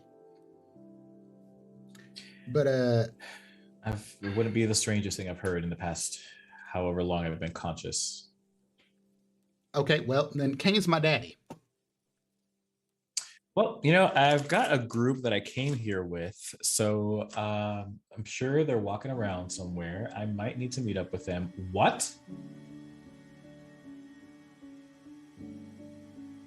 Yeah, told you it's complicated. Well, he's not my daddy. I'm one of you, but I mean, I'm stronger, more powerful, yada, yada, yada. You get the fresh bloodline thing, but apparently he decided that he's going to kill off all the bloodlines and, reset the whole thing. So, in his infinite wisdom, he decided he's going to make me. Okay. Which, to be honest, how recently did he make you? I would say maybe 15 years ago or so. Oh my God, you're just a little baby. Yeah, just a little baby. But then he turns around. He's like, "Can you just scoot just a little bit?" I look around to see what he might be asking me to scoot away from or just the wall, essentially. He just wants you to move over, and then moves over, and you see his hands go into the wall, like literally into it. Mm-hmm. And then the wall starts to push back, and he pushes up, and then the cave, in I don't know, 2 minutes or so, the cave is basically doubled in size. Would I recognize this as a super experienced version of something that I've seen other gangrel be able to do? Mm-hmm. Okay. This is almost like when they meld into stone, Yeah. but it's clearly different and stronger than that. Yeah. Stone crafting and stuff. Outside, Yeah. y'all hear this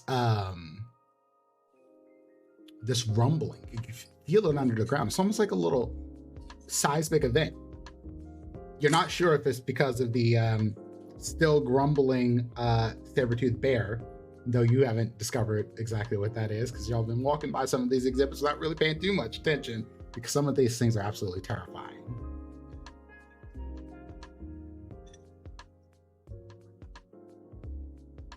I don't think I have the ability to create earthquakes, so I'm guessing that one isn't on me. But you can tell the direction you're moving in if you've moved away, looking for Salvador. Yeah. Mm-hmm. That you're going the right way. Going towards the roaring and the shaking ground is where Salvador is. I mean, at this point, I will accept Unified any side. explanation of what's going on because, I mean, nothing. I think makes we've had sense enough in this charm explanations for one anymore. day. I've had enough explanations for one day. Let's just go get Salvador already. Can we just go get them? And I start heading to the roaring. So Kane is your daddy. Yes. Made you about 15 years ago. Uh-huh. And now you have, as a little pet, someone that looks like whatever turned me all these many years ago. I wouldn't exactly call him a pet. He's more like a companion. And honestly, it's weird because like I'm still trying to catch up on everything because I'm supposed to be the progenitor of my line. Like I gotta name my people and everything. That's weird, right? Like that's a lot of pressure. And so I ran away. So you are in a position of great influence then. I reshift and like change my posture. You don't know what to do with this responsibility, this power. Well, yeah, he bit me and then he told me I'm gonna know everything that I need to know about restarting the line of kindred. In the future of Canine Society, because he needs to go to sleep again soon. So he's like, all right, after I reabsorb the blood, I can restart the lines. I thought, maybe that'd be great. Like, I was like, I've got a whole new lease on life. And then suddenly, as he's talking to you, he's like, his face starts to look younger. His hair starts to shift back to his black from gray. His beard sort of disappears and become more trimmed and like a goatee. And he stopped smelling so bad. And he's like, I'm basically a god. And that's a lot because, there's been a few of us that's supposed to restart the lines. I'm not supposed to be exactly like the old Gangrel. I'm supposed to be somewhere between the Gangrel and the Giovanni, from what I've understood.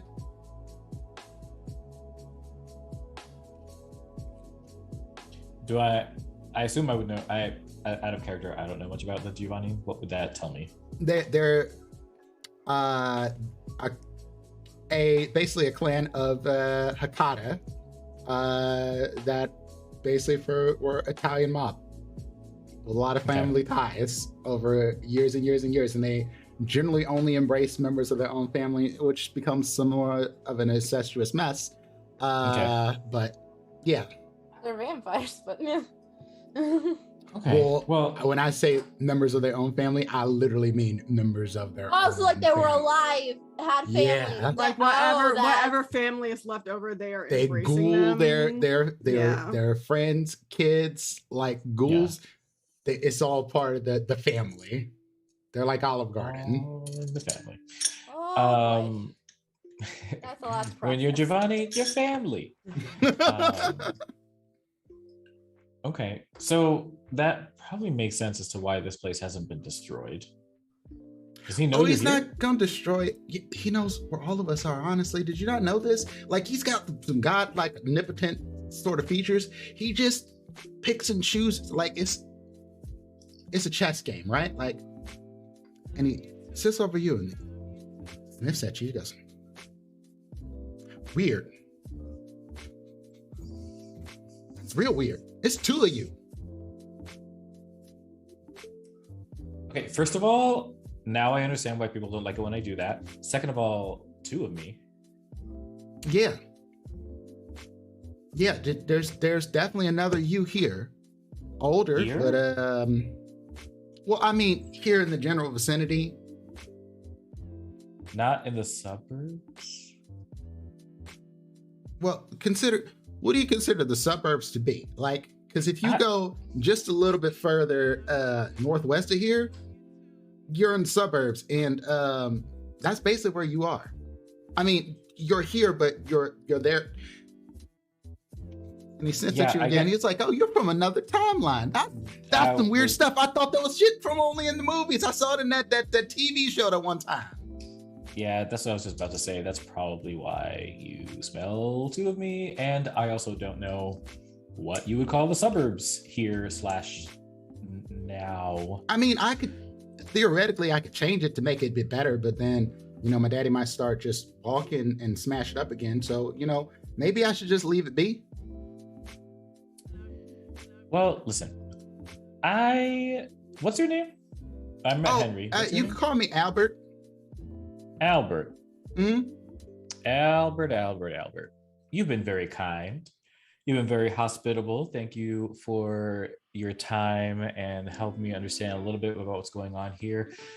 Can I ask you to do me a little favor? Since you said that Kane knows where all of us are.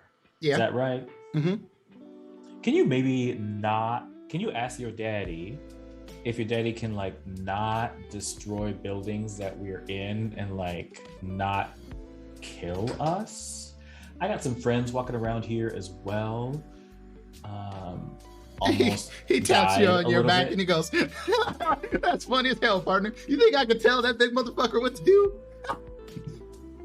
Well, he probably listens to you more than he can listen to me. Now define listen. If I say, "Hey, daddy, go stomp over on this house," he'd probably do that because it's probably already something he was gonna do. But Perfect. If I'm like, "Hey, so daddy, reshape the world for me," he'd probably be like, from where I am. I don't know about that. He's hard conversationalist too, because when everything, is really difficult to talk to somebody. Imagine if he knows what you're gonna do, someone who knows what you're gonna do ahead of time, and then they tell you what you're gonna do. Okay. Well, if I can't persuade you to do this, then can we at least keep it safe here? I don't think he's going to necessarily kill you and your friends from the smell of you. Hey, this is, they say us kindred like to play games, long political, socio-economical, evil fuck shit games, to put it bluntly. I think this is a game for Big Daddy Kane. I'm into games. I play a lot of them myself. Don't play the games your friend played, because then some games get you some prizes that, well, you don't really like. But I can get you out there safely at least. You know that out of here, meaning out of the zoo or out of this timeline? Out of this, that's the ultimate goal. The timeline thing, that's a little weird because I can't do anything in this timeline that would basically lead me to not exist. So maybe I can't really mess with that. Do you want to exist? What?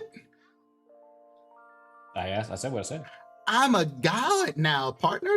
This is some of the greatest shit that ever happened to me. Now, mind you, I can't eat food really anymore, but I can still smell bacon. That's one of the things I couldn't give that up. I can eat. I'm just eating all food. Since I've been here, ain't nobody had real food. They had people, which is, I guess, but some arroz con gandules. Oh, that's one thing I miss the most. It's been about 2 days. I literally had a turducken that I didn't have to stuff the duck and the chicken into the thing. It was just one animal because apparently your friend from another timeline has made a turducken into a real thing. I was gonna say, is that like the bear and the saber-tooth tiger? Because that's actually really smart. I feel like this is the right time. The bear and the saber-tooth tiger seemed a little weird to me, even knowing what my daddy knows. He thought that was a little bit off kilter. But you know what? Let your children roam and learn and do things so we can do better the next time around. You seem to have a really good connection. You seem to have your daddy's ear. So that would be great if you can. No. It's not an ear. Knowledge. He bit me, and then all this shit just went into my head like. Okay. How do I become a god like you?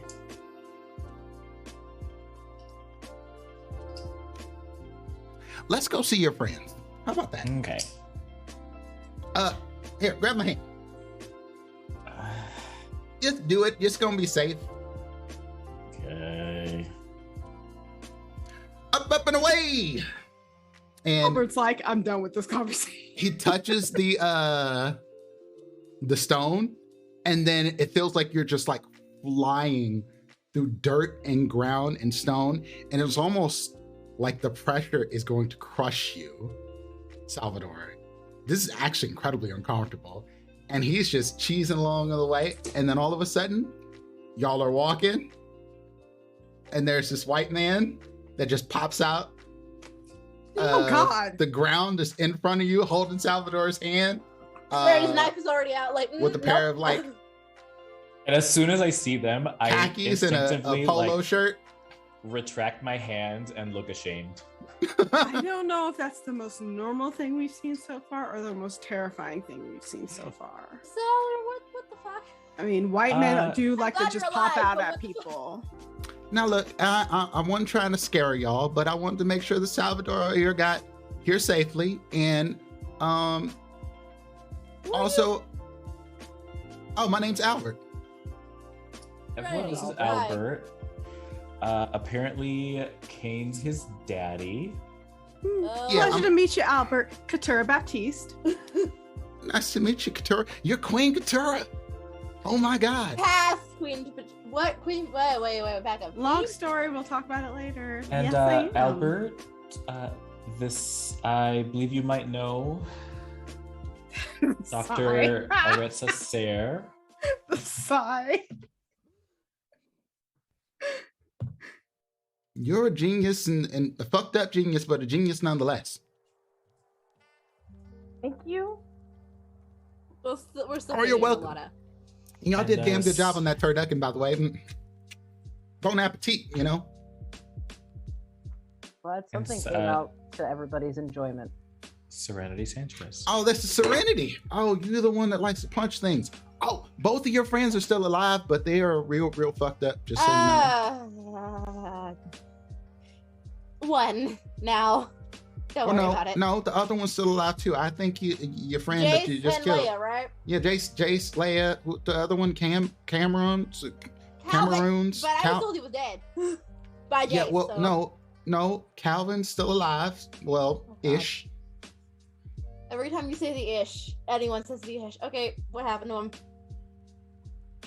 Oh, I can just sense him. He's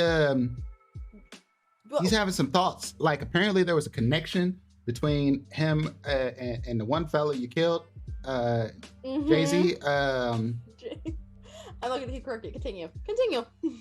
And when you killed him, it seemed like he got smarter or something.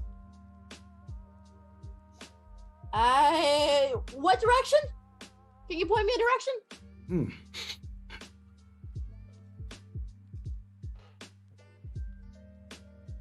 He's swimming? Something about a farm. Hungry. Damn, I need a nose like that. Albert, I have a question. Yes, ma'am. Oh, yes, McQueen. Oh, wait. Well, I don't know if that's necessarily right because I got super duper powers now. So maybe we don't need to get into those kind of formalities right now. Do you know where my children are? Oh, your babies. Oh, they're in. Okay, so your babies, they're technically right now in tubes. Yeah. Like- The best way I can think of it is you remember the old funnies from way back in the way back? Like Yes. test tube babies, as saying they're not in her. No, kind of. Well, see, y'all clearly don't know a whole bunch about half-bloods. They grow up real fast because the way that they're genetically engineered is they take your body, and I'm going to say your body because it was your body, and they basically reform you from the inside. So that, well, I mean, you're already kind of busted open, so we just take that, open it up, reform, essentially make a womb up in there, and then put a little bit of blood-coated cave in and plug some tubes into you. We can essentially keep a baby alive in there with your blood. And if you had eggs somewhere in existence somewhere, we can make those work too. If not, generate them, because, you know, Dr. Ari used the little nanobots to basically use your genetic code to resequence it and then make it so that they can make eggs for you. I fucking knew it. Okay, so they're in tubes, so they're not born right now? No, they're born. You don't know anything about They're born. Ask a question. What you decided to do was to make them stronger. So essentially, you put them through a project very similar to what I said with like the funnies, like the Weapon X thingy that was for the X-Men. But because you thought they were too fragile and you wanted to lose your children's. Okay. Where are these? Where is this lab? We cannot go there. Remember the one rule? I just want to know. No, I it's understand. a repurposed Second Inquisition lab from way back in the day. By chance under a casino? It by chance, well, it's not a casino anymore. It is a It was a casino at one point? Yeah. Mm-hmm. What is it now? What is it? A test tube facility? Oh no, it's one of Kane's That's what I thought I was about to say. Fertility clinic. well, Fertility clinic for vampires. sort of, kind of. I mean, he puts what they consider, what his disciples consider to be willing vessels. Like me. That's how I got put in there. I think it was an accident, but he decided to embrace me anyway. So here we are. So just so I'm clear, I voluntarily let myself be put in this facility. No, you didn't do that. You put your children there.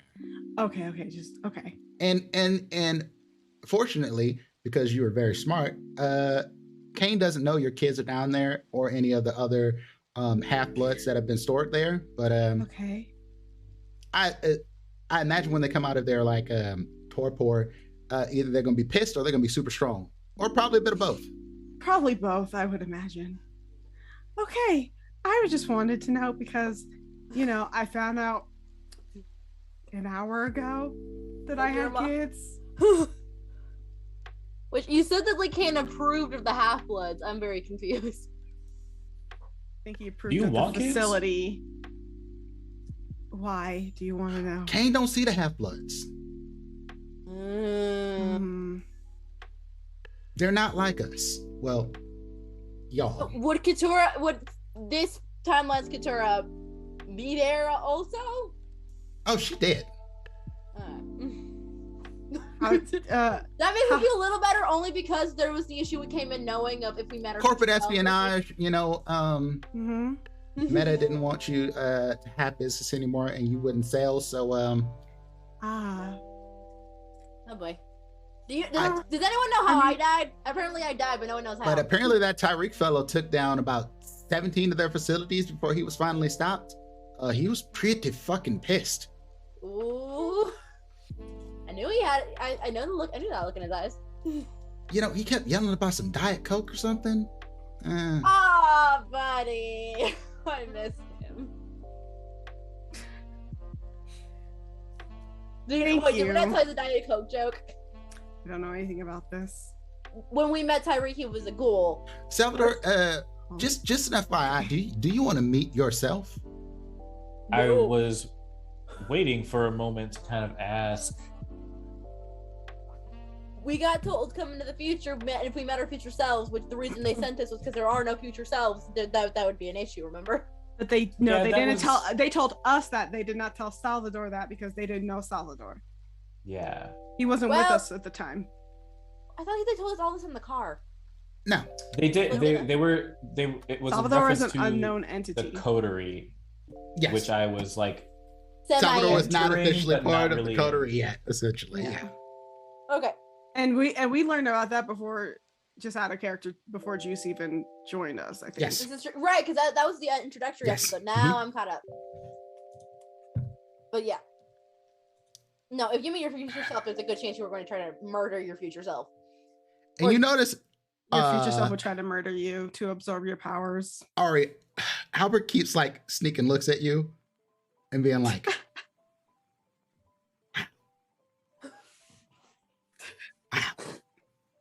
Like, yeah. this is an interesting place to be in.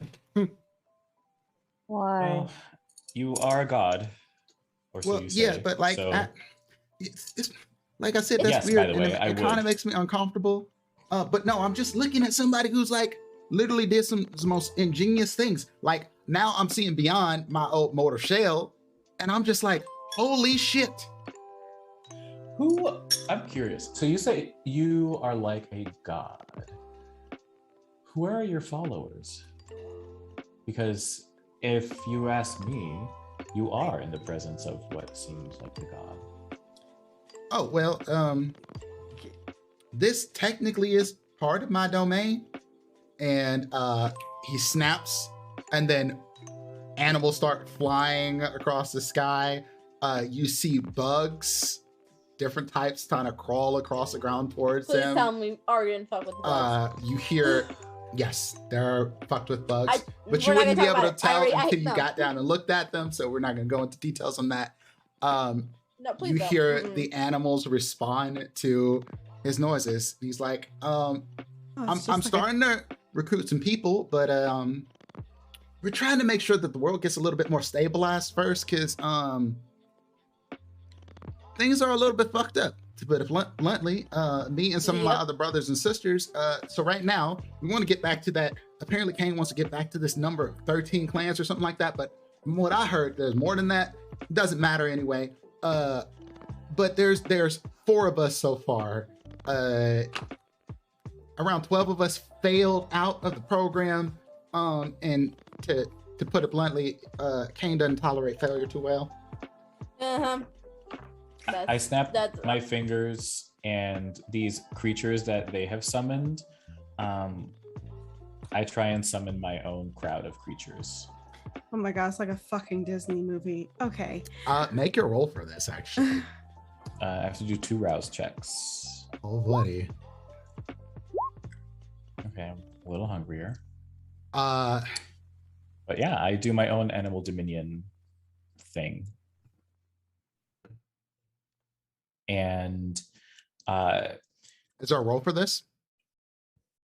it is charisma and animalism. And my request of them is basically to kind of just like show up and have my back to kind of like flank me and like be like my own little army, I guess. But I'm trying to summon basically like any creatures my size or smaller that could fit through all of the like catwalks, all of these like monstrosities around. Okay. Go ahead and make that roll. And you decide what the difficulty is, but I'm trying to keep it just like simple, like just like show up and like have my back. Yeah. Charisma and animalism. We'll determine what happens based on your number of successes here, essentially. So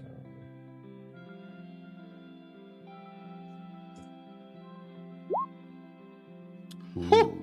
Oh, Nice. Oh, buddy. That's the messy crit.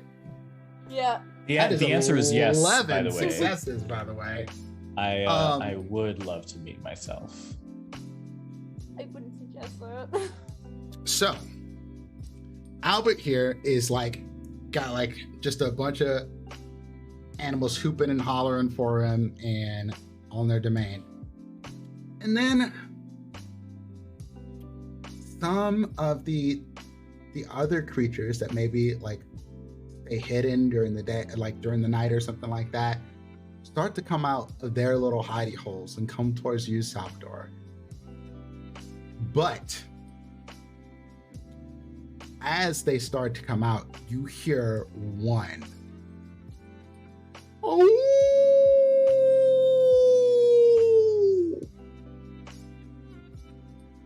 And then a lot of the animals that were coming towards you start to back away. And then you hear footsteps running. And then a leap goes past all of you. Everyone who is not Salvador, roll me Dex and Athletics. Oh boy. Hmm. Doing a shit Hold of up, I've drawing. got a thing for this.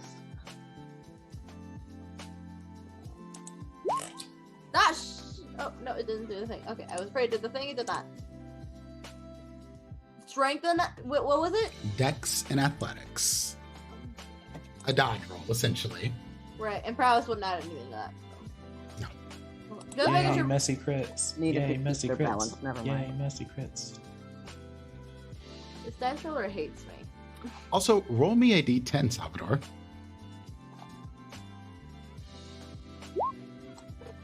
You know what, I'm gonna Excellent. do a reroll. Yep. Hold on, because this is Excellent. ridiculous. That's I exactly got one the word success. that I would use when I roll a 1. So Ari and Serenity. Hold up, I'm gonna re-roll my 2 fit. Oh no. Yep, same. Oh no. Yep, nope. I got a 1. Something's gonna eat me. I got 2 successes total. Salvador, you just get hungrier.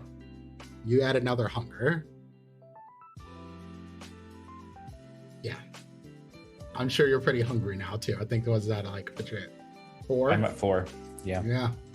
We still have the blood packs, right?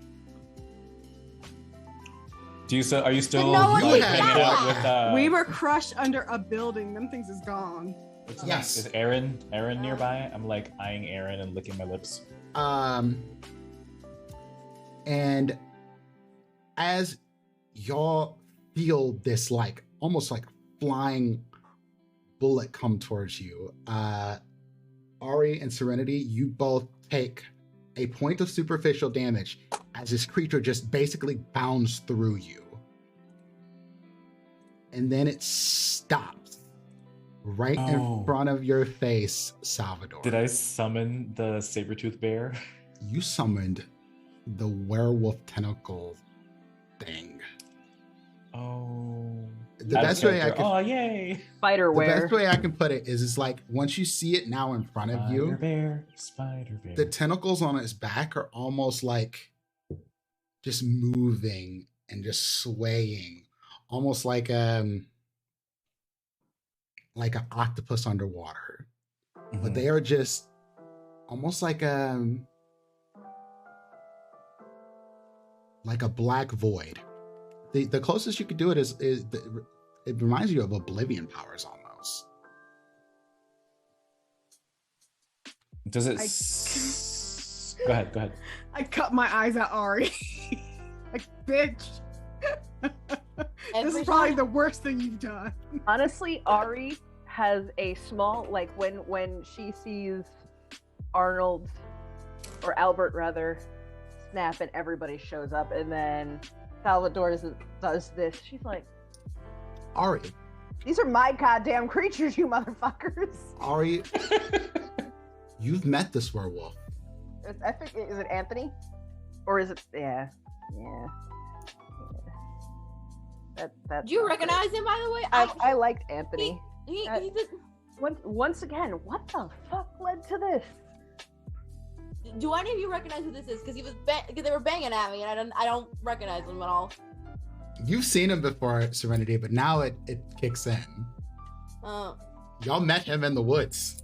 He was the leader of the pack. He was Ari, the nice one. I am very Nice. confused by your future self. And he looks know at you you, are Ari, too. and he just Time travel. Time What? travel. But Salvador, when you look at him, he is instantly cowed by you. He looks at you like you are the leader of the pack.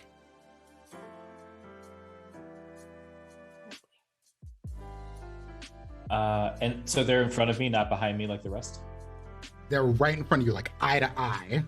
Well, at least tell him to sit. And Albert, like, by golly, wow, gee whiz, dog, this is amazing. I didn't know you could do all this. If I have God powers and you just made something like that come, then you must be pretty good at whatever you've been doing. You've been eating your Wheaties seeds. I see that. Mm-hmm. Yep. I put my hand out and I pet, I guess, Anthony on the head. And really weirded out. He grits his teeth. Like you can, like, it's like a snout, but you can tell it's just like. And I'm giving scritches with my long fingernail claws. Well, this has been fun. Can we go now? We should probably go. Why did you ask if I wanted to meet myself? Sorry, I didn't mean to interrupt. Well, I mean, it could be complicated, you know, them time paradoxes and such. Yep. And your friends aren't wrong. Back when your people, God, this is so weird knowing like parts of what Cain just inflicted in me and like trying to go into the files of your mind. But yeah, the people that were still around were eating their selves. Apparently Diablo rousing yourself doesn't really cause a stain on your humanity or what have you, and you can become more powerful than that, especially if you're Diablo rousing your future self, because you know a whole lot of stuff your younger self didn't know. Okay, I've had enough weird science for one day. Can we go? I look at the one that I'm scritching and just ask, would you happen to know how to lead the way? Stop scratching me. Okay, I Oh stopped. shit, you can still talk. Didn't realize you could do that. Sorry. That's a Garu, bud. He looks over at Ari. You did this. You're right. Not yet, I didn't. Katura, Time you were saying paradox, something? basically. I'm just saying we should probably just go. Yeah, let's go. Please, can we just go? I have a lot of things I need to think about. Albert said that they can get us out of here safely. Isn't that right, Albert? I mean, we got in here safely. We could probably just leave. I mean, And, Albert or Anthony said that they could get us out here safely. Anthony, I think it's in that. No, Albert, because they were talking before that. Yeah, I was saying it because Albert said that earlier while we were talking in private. Oh yeah. Albert can absolutely get you out of here. It would not be hard for him. This is domain. Maybe you And, should have Anthony go back? Do you want to go back? Or have him run around. Anthony? At this point, I don't give a shit anymore, so. What do you want to do, Anthony? What would make you happy? Okay, well, you would be killing the wrong one. Just so you know. What do The you one that know? did this to you is dead. Well, this one won't be able to do this. That's That will fine. make me feel better. But then what? Prince. And when you say and then what, the shadow tentacles sort of flare on his back and grow bigger. And then they shrink back down. If I get any sense that he's about to go into a frenzy, I want to use my Quell the Beast. And what were you Prince. asking? From working with Tomas and everything I know about basically a person's own creations, typically they might not like you, but they they are usually loyal and will not hurt you. Typically. Right? Note that it has not attacked you. Nothing in here has. Exactly. I mean, the duck just sort of bit off instinct, but it wasn't like an attack. right. And as That's soon as what I you was booped the snoot, it was like, oh, thinking. yeah. But, sorry, boss. Sorry, boss.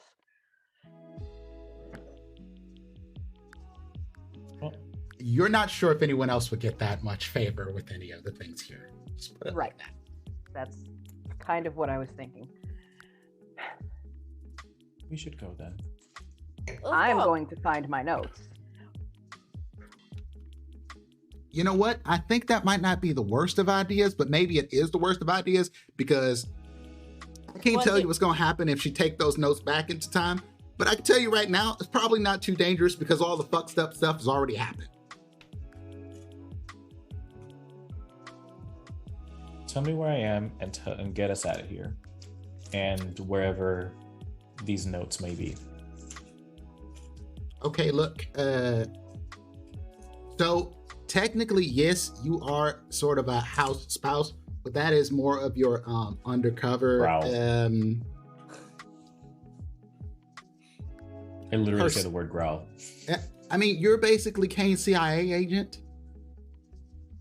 That's a lot cooler. You're in scouting and acquisitions and quelling uprisings. Quelling God. uprisings? Oh yeah, Oh that my thing that's happening a God. few blocks down there. I imagine that you're going to be on cleanup crew real quick and take care of that. Wait, hold on. Salvador of this timeline is basically a government stooge. I wouldn't necessarily call it that. I mean, I would. I would call it more like a horseman of the apocalypse or a Same fist, difference. a fist of God. Same difference. Listen, I You're turn to working for the everybody government. and say, this timeline is my worst nightmare. This is the entire opposite of every fiber of my existence before I became what I am. We cannot go meet you, but like You're not very just from loyal. like From my understanding, like once Kane came back on the scene, it was a little bit scary for a lot of the the people preaching the word, but you stood up and held your head high once you were brought into trials, and Kane said, I'm gonna bless you, son, and then you got blessed, and you've been doing the good work. Salvador's a bootlicker. I hate that for them. I think y'all are being a little bit uncharitable to the fact that there is literally a kaiju-sized god smashing buildings and I eating understand why people whole. I get it. I You're get absolutely that. I mean, right. I like it. You're absolutely right, and I am beginning to understand the value in everything that you're saying, and I can see why this is happening, and I would love to learn how to preach the gospel of good Daddy Kane from who better to learn that from than myself. Could you please point me in that direction? Yeah. And I just put a hand out to stop Serenity from motioning anything. Well, That was more toward you than him, but he's heading toward them people. And as y'all are getting closer and closer to the gates, you hear the chants of down with Kane, yada, yada, yada, going on. We're taking back the world. This is the group that Oscar met with in the last episode. So I'm out there somewhere? Oh, you're heading there. You're about to, basically massacre those people. Lovely. Thank you for the info. Thank you for your hospitality. We are going to be out and about and on our way. Okay. Bye, Pleasure to Henry. meet you, Albert. Thank you so much. Yeah, I'll keep y'all in mind, and I'll try to keep Kane off of you, but I can't make no promises on that. Understood. we'll take all the help we Do can we? get. and Do I see education. Do I see Elvira? Yes, and Elvira, it looks like Oscar is just sleeping. That's fine. I don't care. I'm getting in the car. And Oscar's on the back seat, and then the back seat sort of rolls over, puts him to the trunk, a new back seat slides out. That's fucking dope. As we are walking, Have no I worry, tell the it is group- sunproof. I tell the group that if we're out of earshot of Archangel Gabriel, what's his name? Albert. Albert. This can't happen. I don't know what y'all don't know me. Y'all have no obligation to do this. I need to stop me. and I invite you to join me. The way to I'm stop you would be to go back and make sure that you don't do any of this. There's no way we could stop you of now. Unless you just want to throw yourself at yourself and hope you survive. He definitely told you that you now are touched by Cain. You are basically a horseman of the apocalypse. And context clues might tell you that the horsemen of apocalypse, they got some powers. War, pestilence, famine. Out of character, Death. I understand these things. Yeah, sure. If you don't think your character would get it, that's cool too. That makes me as a storyteller happy. Yeah, you've basically Salvador has just learned that he has become his worst nightmare. Salvador, if you want to go fight yourself, I'm not going with you. Fighting myself. Fighting myself. Fighting myself. You are basically Gabriel, or not Gabriel. God damn it. God damn it. Albert. Albert just said that you are basically blessed by Cain, which probably means that he's given you some abilities that make you pretty fucking powerful. And you would have already been powerful to us before because of your age. If you want to go throw your this life away, that's on you.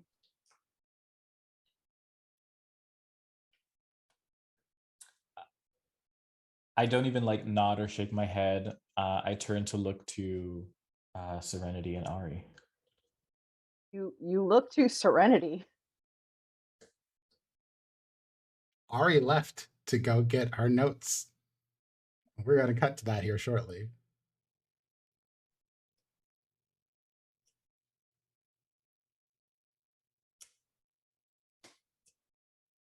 I would literally be fucking useless because if he said there are 4 horses of the horsemen of the apocalypse, right? Like if you're that level in terms of the biblical iconography in this, that's pretty close to like Cain level. I am genuinely afraid for your well-being if you do this.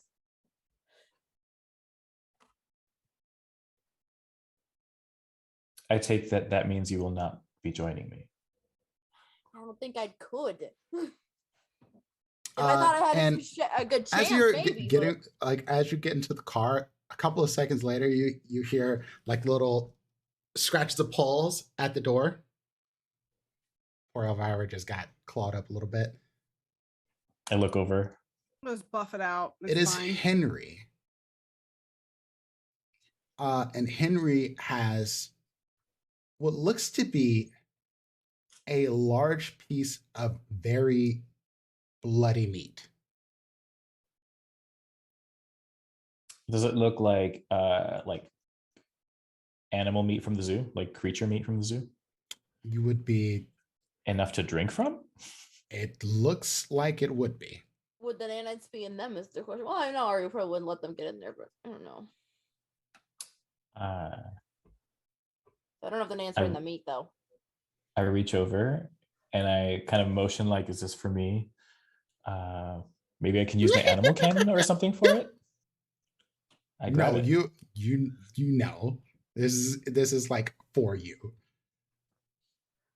I take it and nom nom nom. And you can drink what is the equivalent of to hunger off of this before it is basically a piece of jerky. Salvador. It was pretty gross for anybody else because it's just dripping piece of carcass. Katurah doesn't care anymore. Like this whole future has been gross. Salvador, why did you want to know if I wanted kids? You seemed very surprised by this knowledge. And so in my experience and my, I guess, insight, it could either mean that my assumption and were these two things. And then after realizing these two things, it was like, it's not my place to make any assumptions. I should probably get a better understanding from the person themselves.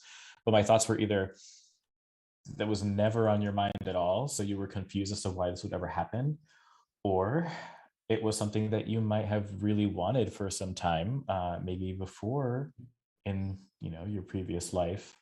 And if so, and now that we know that if that were true, and now that we know that there is a way for it to happen, I would like to have done whatever I could to help you achieve that in whatever way you felt was safe and comfortable. Right.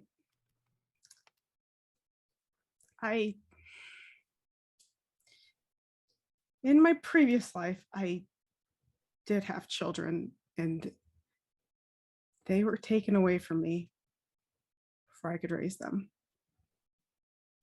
So, yeah, part of me would still want to have kids, but I don't know if it's worth the cost.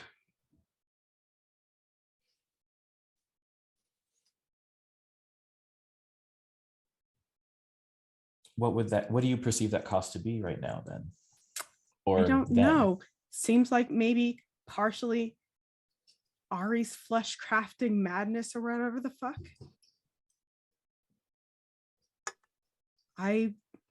Speaking of, I'm gonna go make sure she doesn't learn too much information that'll destroy our timeline. Okay. Yeah, good call. Because I know she's, if anything, I understand. I feel like her brain now is like, if I know what I did, I won't do it later. But then she might get too curious and do it anyway. So I'm gonna go. I'm gonna go check on her. Which way did she go? She went. It was like a building towards the front, like an admin building. Okay. Essentially, yep. I will go that direction and go find her. I'm not going to have kids at the cost of somebody else.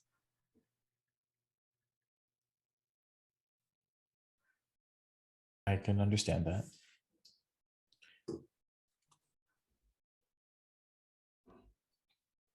I'm sure this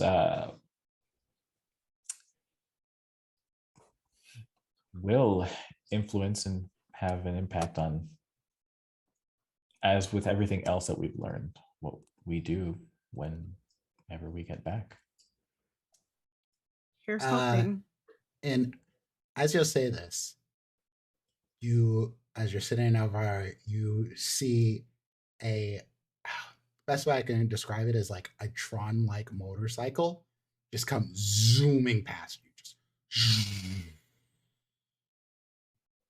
at a corner towards the direction that y'all heard these people chanting and protesting Kane in. And the best way I can put your reaction to this, Salvador, is like the hairs on your back stand up. Yeah. Till all the way down your spine. The windows of Elvira are tinted, right? Yes. Like and this person was wearing a helmet, okay, and leather outfit covered up. You couldn't see them. And I couldn't smell them if the windows were up. But you knew. Yeah. Can we see the crowd from where we are? No, you'd have to leave the lot. Yeah, I'm not doing that. Nope. I look over at Paco and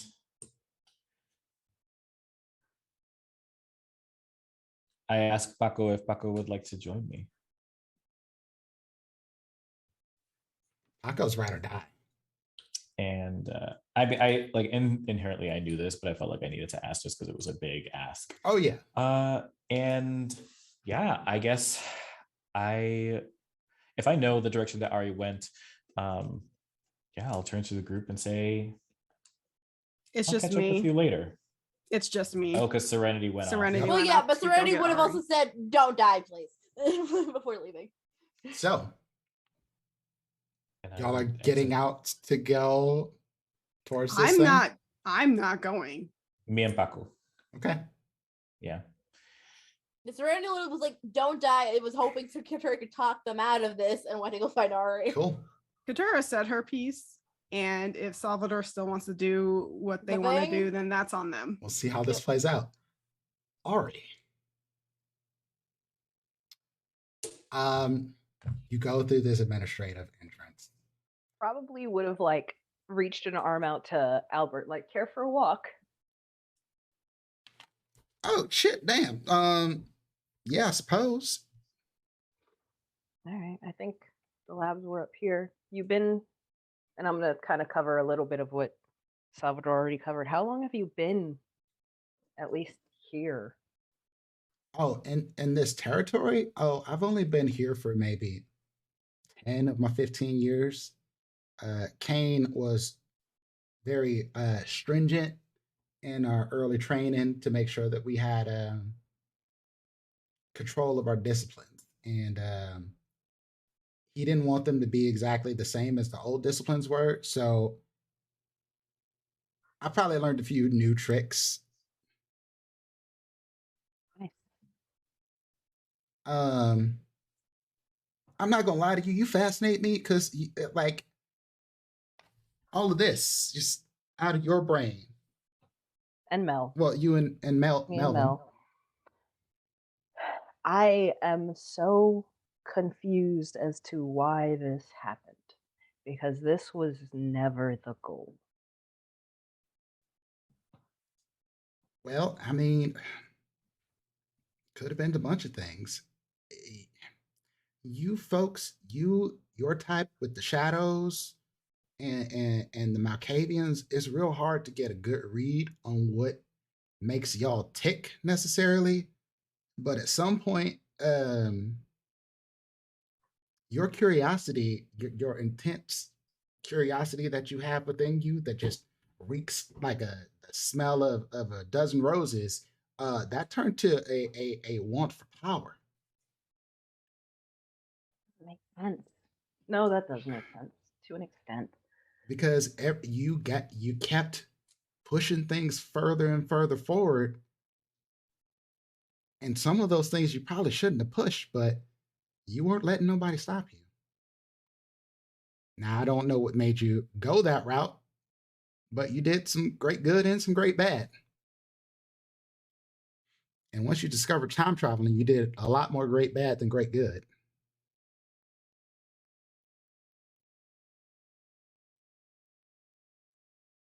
Okay, I discovered time travel on multiple occasions. That's good to note. Well, again, I'm picking from what I know about you, what this timeline has said, and what Kane has imparted on me, knowing the great knowledge that he knows. But it's essentially, you got yourself killed in this timeline, but you, like the now you, discovered or did something that made you go and do more of this, and you lasted longer the next time around. And then you started figuring out how to travel back and forth between the portals, and you kept bringing knowledge over to Melvin, who managed to get some amnesty once Hugh died. And so He's you still were running basically around. no, he died. He got murdered eventually. The whole Island Dr. Moreau thing wasn't really grokking with a lot of people, particularly the Gangrel and the Bruhage. And so they did him in. Yeah. I think he saw it coming though.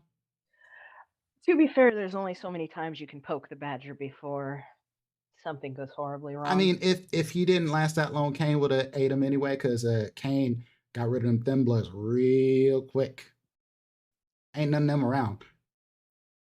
But he can't see the half-bloods. Can't see him. Maybe because they're partially alive. Maybe. But basically anything with his bloodline in it, he can find it.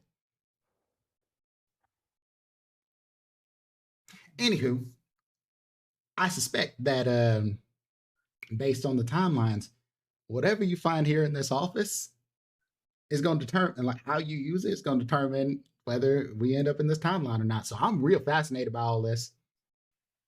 Likewise, and I apologize if I accidentally poof you out of existence sometime in the past. I mean, that is what it is. All right, I gotta ask, because you're right, the curiosity. What would happen if you gave your blood to another kindred? I'm not gonna do nothing. I'm pretty sure you could kill me without even trying. So I figured I'd just ask. At this point, I would make a ghoul just like anybody else. But Hmm. if, like, you know, I fed and did the whole vampiric thing, they would be, well, a third generation. Focus. Come on. That be. Anyway. What, was That that would be. confusing or something? No. That makes perfect sense, actually. I was curious what would like you would just ghoul. If you gave it to a kindred, you would probably just ghoul them and it would create a blood bond and a mess. Okay. Yeah. I mean, they'd be pretty fucking strong ghoul, I suspect. Awesome. I mean, I Thank you have a for the couple walk. families in here too. Thank you for making them as strong and tough as they are. I mean, thank future. It's whatever. You go ahead and find what you need to find in there, and Ooh, one last question. I mhm. have worshippers. Where are they? Do you know? I want to Oh, stay away from them. Are they gonna be in the building? no, they shouldn't be in here. This is my domain, and the animals don't take too kindly to many of our kind coming in here.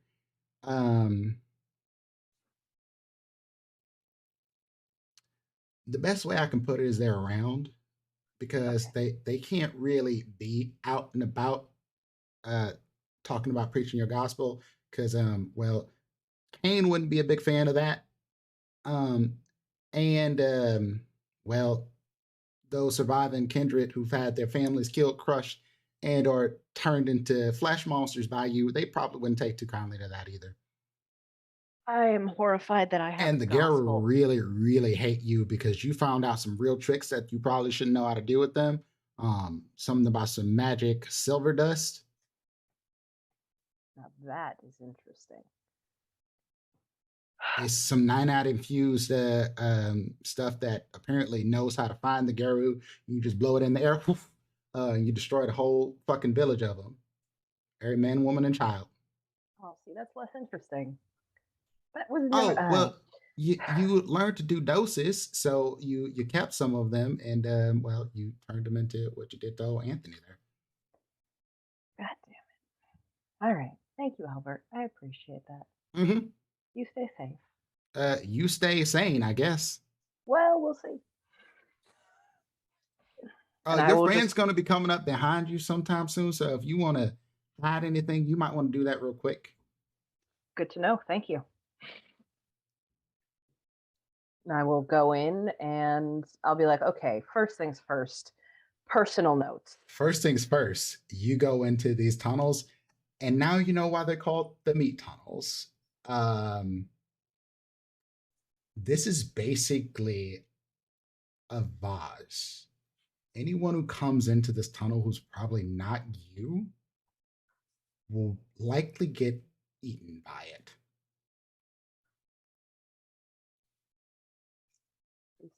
This was your protective measure, was to make your tunnel to your offices a ghoul, a giant flesh monster interconnected ghoul. Listen, Ari, you're horrifying, but also this is fucking dope. I'm living over here. I am not, but it's okay. And I find it funny how I'm the one who ends up Like the accidentally meat poking it. tunnels. Once you get to the door, Ari, the door, you don't even have to hit a button. It goes, "Welcome back, Dr. Sir. It has been 47,828 days since you were last here." How many years is that, man? Over 300.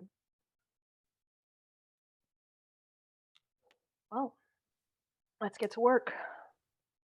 And I open the door and I seal it behind me and I say, do not let anybody else in. Yes, doctor. I will make my way through. And I will also point out, like, do not eat anybody. Keep everybody outside the tunnels. That command is beyond what your ghoul is capable of. Ah, fuck. Well, Serenity dodge. Which it is true. This thing is not It's not. smart. It is made to defend this tunnel against anyone that is not you or Mel. Period. Then I will quickly move down the tunnel and look for my I'll say computer and see if the computer responds. Yes, doctor. Yes. Computer, And pull up all my Serenity, personal you notes. see Ari walk through this door, Mm-hmm. and then it closes behind her Mm-hmm. as you're walking up. Yeah. And you come up to the door, Uh-huh. and it says, Serenity Sanchez, unauthorized. Okay. I'm gonna just stand outside the door then and just yell in, let me know when you're done. You do hear that, Ari. Yeah, and I will be like, all right, computer, I need any personal journals are the first thing I'm going for to see what the hell was going through my head. And then I will go to my actual science records. And it brings up over 2,000 personal journals for you. We're gonna be here a while, aren't we? Nope. I was like, that's a surprisingly low number for what I would have thought. I mean, depends on how big the journals are digitally. They're all digital, so like Oh. you have to suspect that she filed them in volumes at that point. One a day for 200 years. Just download it to a dongle and let's go. Well, that's the thing. Would you like me to export these files? Yes, please. And you hear like beep, beep, beep, beep. And it's like capable of transmission. 1, Elvira. Would you like me send files to 1, Elvira? No, let's keep these closer. And I will find a... There is a portable documentation pad in Office 1. Perfect. And when you get to this office, it says, Dr. Aressa there, lead researcher of the Philadelphia Zoo, and tech and cybernetics expert. No reason. I'm just going to knock on the door first. Okay, good. And then go in just because I'm like, God knows. And this place is kind of a mess. Whatever you were doing in here was sort of like frenzied sort of ideas, because there's like writing on like everything in here. Like you kind of ran out of space on your digital board, and then you just kept writing on other things, and the computer was just like recording stuff as you're like writing it. And then this little drone flies up to you and says, welcome to the office, doctor. What may I help you with? It literally just says chicken dragon in giant words on a wall. I am downloading all the personal journals. What was the last thing I was working on? Last thing you were working on? Checking?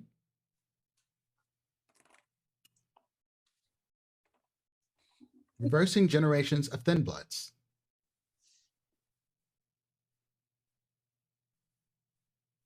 Reversing?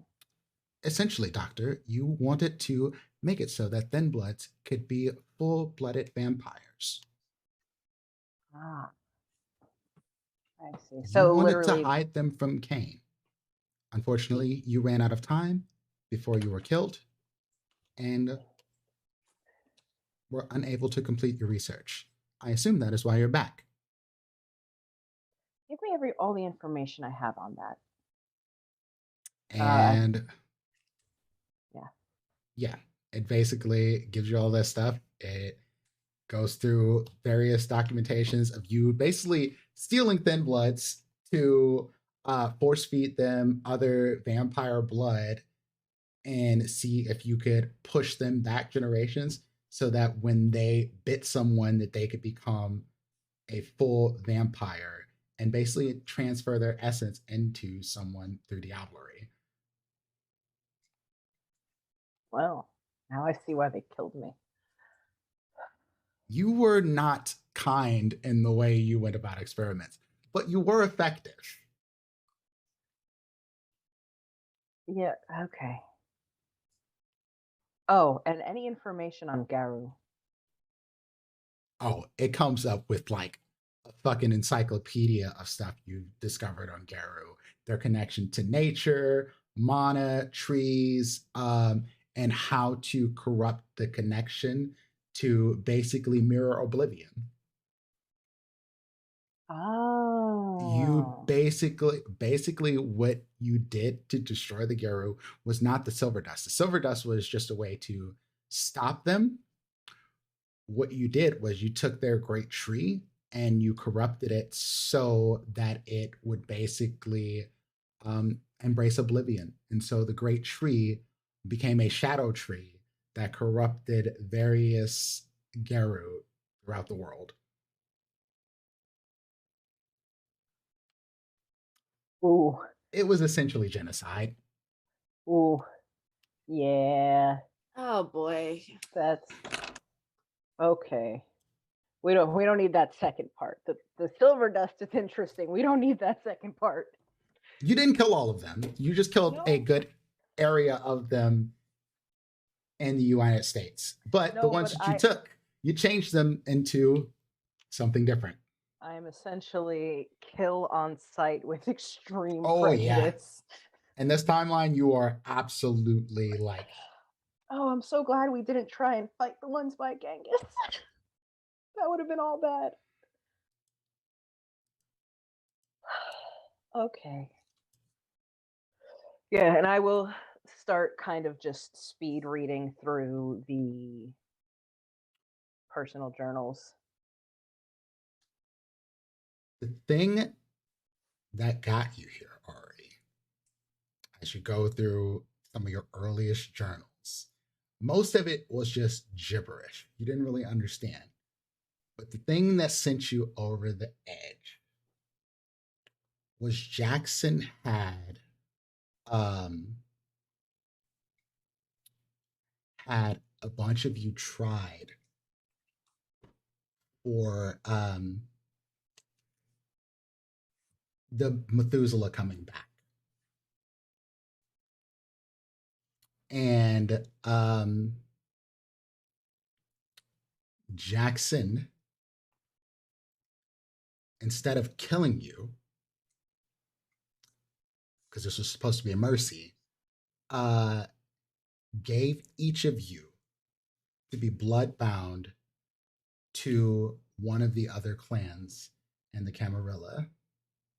And you were bloodbound to Annabelle. Of course.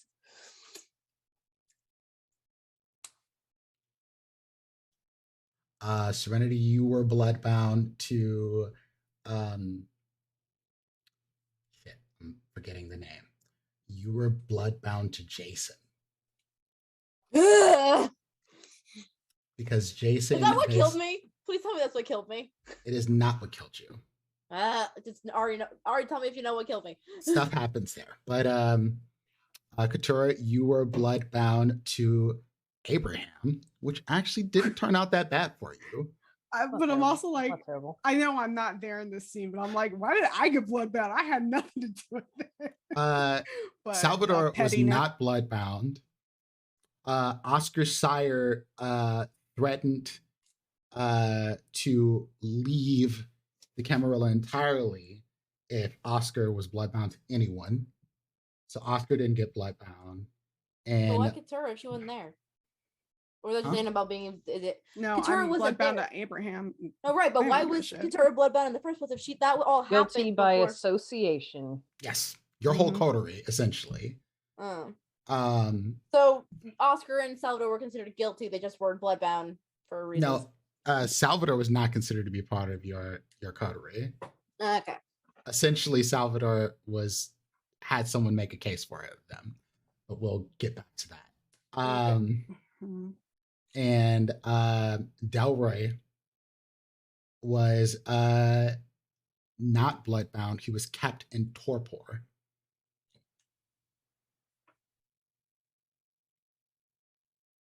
Locked away for forever, essentially. And that is what put Ari over the edge. I mean, that's your best guess at what will put Ari over the edge. Because there's a part of this essentially where Annabelle dies, and then all of your notes start to make sense, and they are pissed. And that's when Sabat approached you. You took an opportunity at Dracula, and then you and Mel went on a reshaping the world in your image sort of spree. Rampage. The word is rampage. Yes. Because for a while, Sabat essentially took over Philadelphia, but then you got bored of that, and then you started just falling into your science part of it, and then the Sabat got pushed back, and then you did the science, what you call it, then you got killed, but then there's time travel and wibbly wobbly time-wimey stuff, and you came back, you did some more stuff, you taught people how to have babies, you accidentally helped the metaverse grow. So, real quick question, just to clarify the timeline. And the whole first chunk of this before I get killed takes place in 5 to 6 years? Yep. I was busy. Okay. Because you're only bloodbound for about a year. And then Annabelle gets killed in a Sabat incursion, and that was freedom for you. And you're like, no, wait, I'm one of you. And then you did the sort of shadow tentacle thingies, and you fought your way out. Good to know. Well, Jackson needs to die is basically what I've amassed from reading this, because he's still alive, which means this timeline is fucked.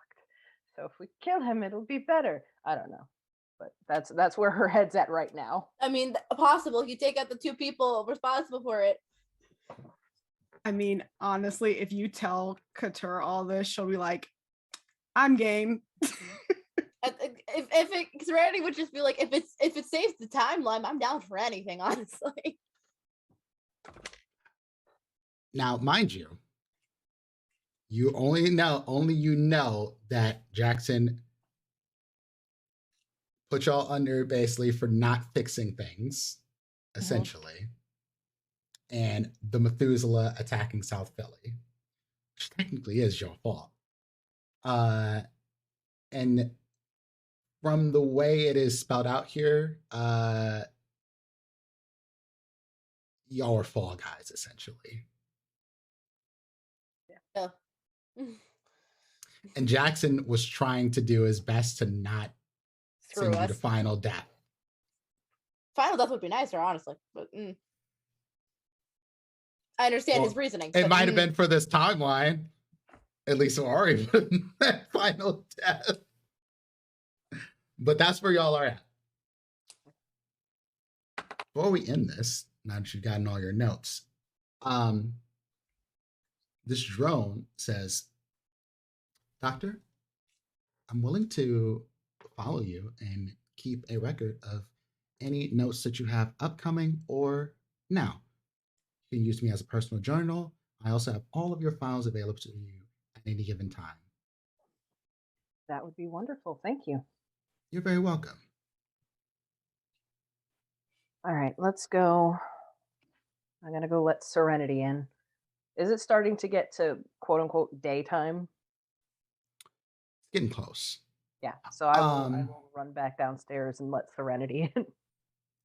Before you do that, give me a wits and awareness, Ari. Woo! Something creepy in my at least you're the one office. doing it, not me. I've been rolling shit since we pretty much moved to, well, not since we moved to Roll20. I rolled pretty good in Roll20 sometimes, but that's barely. But that might just be my luck in Roll20. I will re-roll those 2 and see if I can't get it any better. Oh, we crit fishing. I see it. Because the 5 doesn't count, right? It needs to be a 6. Yep, 6 or above. Okay, so we'll just re-roll those 2 because why not? I enjoyed the end of the session. This one. Ooh. Ah, damn.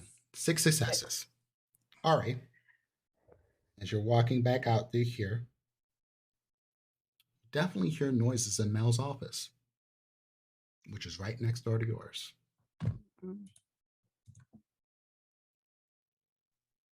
Knock, knock, knock. And when you knock, you hear like, I can still hear you.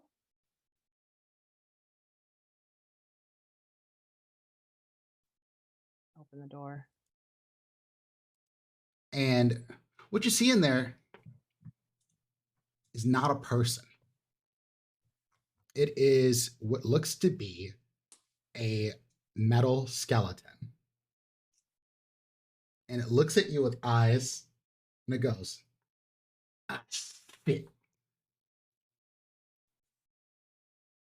You ain't supposed to be in this, Right. John.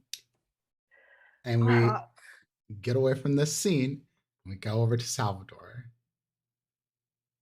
Salvador, I assume you and Paco are running towards this scene of protest and motorcycles and, well, you.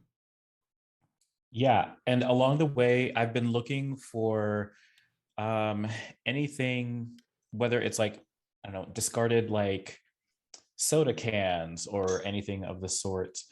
And I've been trying to craft, like piece together, basically looking for things that are either blue, white, or red. And I'm trying to improvise Is as that a quickly flag? Hold on, let me finish this fight. No, sorry. Didn't mean to. I'll mute now. as quickly as I can, try and improvise the flag of El Grito de Lares, basically the event that was going down right before I was embraced. Mm-hmm. As something that I assume there will not be other like bright colorful lines of that sort in this kind of a protest, and will be instantly recognizable by me. What would be a good role for that?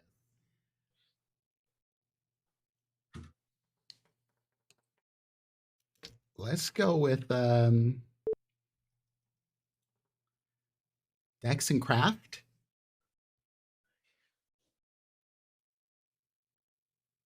How many I can rouse to get 2?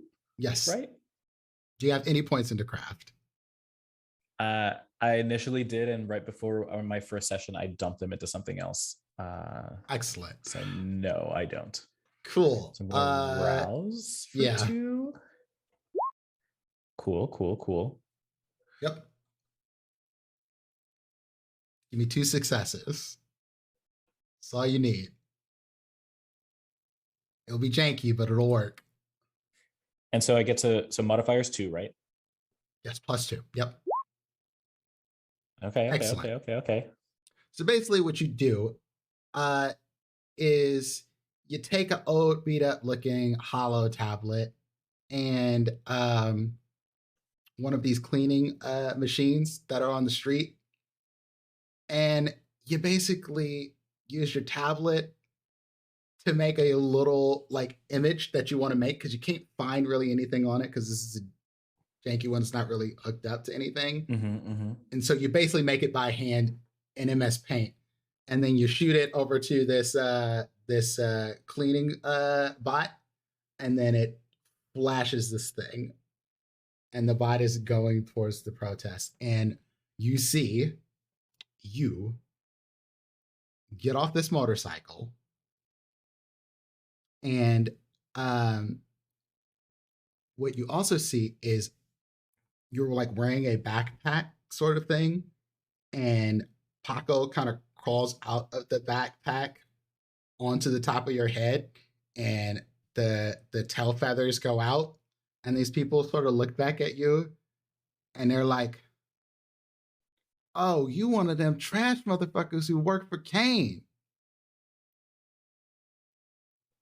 And you just go, yes.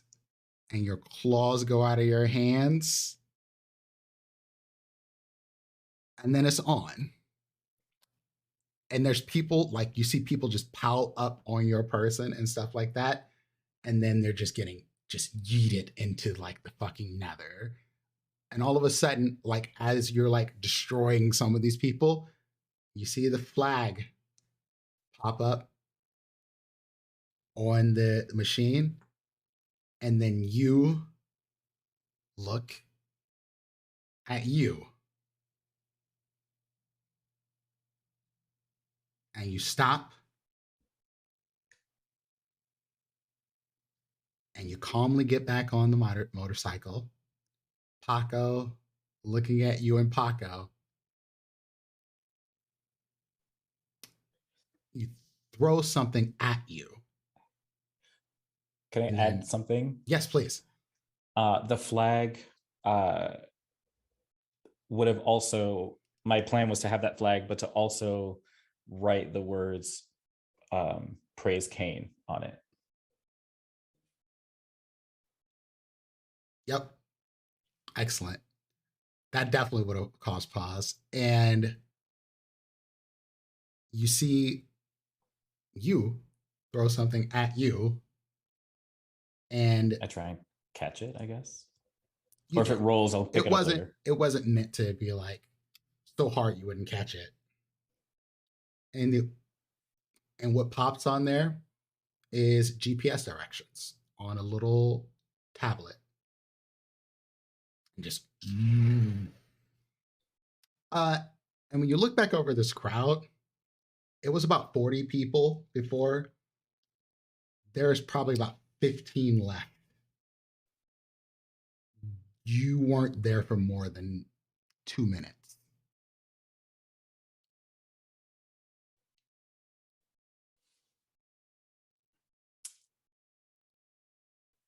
I kind of want to go in this crowd and cause some more drama. Your character and your character do what you want. Just be aware of the consequences before you do it. So do I see the GPS coordinates? Do I see it moving as if like in the direction of this motorcycle, as if it's like tracking the motorcycle? No. Or is it a specific location? It is basically a specific location. Static location. Mhm. Okay. It tells you where you are, essentially. It Because tells the me GPS dot is where showing where you are and where you would need to move, essentially. I see. Cool.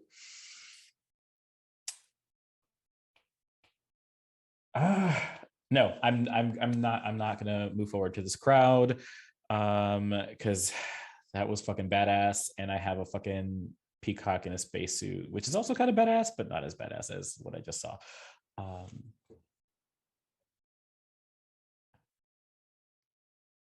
So you heading back towards Elvira? Oh, I was gonna head in the direction of where I need to go. You would almost certainly need to drive. Oh. I guess if there's anyone that looks particularly injured and rough, I might get a little snack as I'm trying to. Oh, you could probably go feast over here. I'm incorporating a lot of this stuff and mess. realizing I might need to like stray away from like purely feeding on animals. So this is gonna be my first foray into like willingly feeding on a human in a while. Honestly, a few of them are even, making the most of the situation and being like, peace to you, brother, but you're not getting back up, so I'm taking whatever's left of your blood. Yeah.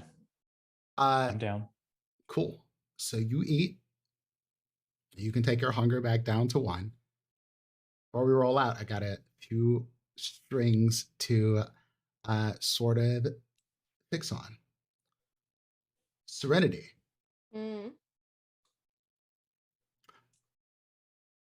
As you're waiting out here for Ari, outside of the door, you hear someone call your name. Serenity, I'm assuming I recognize the voice. It's Was it Leah? well, I didn't know if you what's were. her name? Leia. Yeah, I'm And she goes, if you look for me, you'll find nothing but death. I figured, and whatever it's worth, I'm sorry.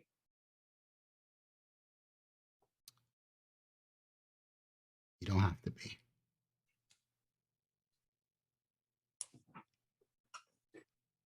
Katura, you sit in this car and you're chilling out under AC, thinking on your life and what the fuck happened to you in this timeline. Kind of close your eyes for a moment,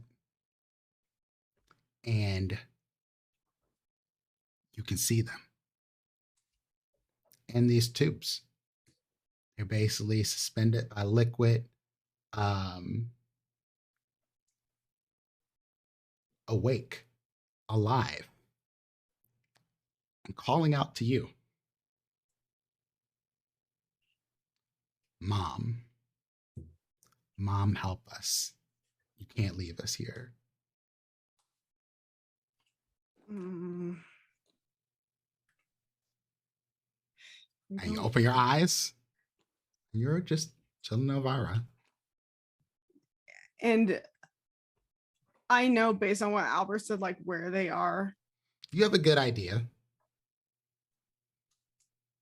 Do I? And when I'm awake, can I still hear them, or was this just a dream? It was like either a dream or a vision. Great. Fuck my life. I am going to just internalize that for the time being because it's just a lot. All of this is a lot. And Yes, for reference, Ivy has been making so many dots on their hands out of just needing to fidget with. yeah. But I think she feels guilty for whatever her future self did. Like this shouldn't be a thing. This just shouldn't be a thing, like at all. And she knows this. But she also knows why she would have done it. Mm-hmm. And then, to end the session, Elvira basically puts out an alarm and is like, whoop, whoop, whoop, whoop, whoop, whoop. What? Kane sighting. Kane incoming. Kane incoming. Kane incoming. Is this internal in the car and external? Like it's internal and external. Okay. This is loud enough for like everyone within like a fucking 2-mile radius to hear. And this car can drive it. This car can drive itself, right? Oh yeah. Great. Okay. And that's where we're going to end this session. Fuck. With Serenity going like, Ari, we gotta go. Apparently Kane's on his way. Katura's looking out the window like, I hope Salvador is not dead.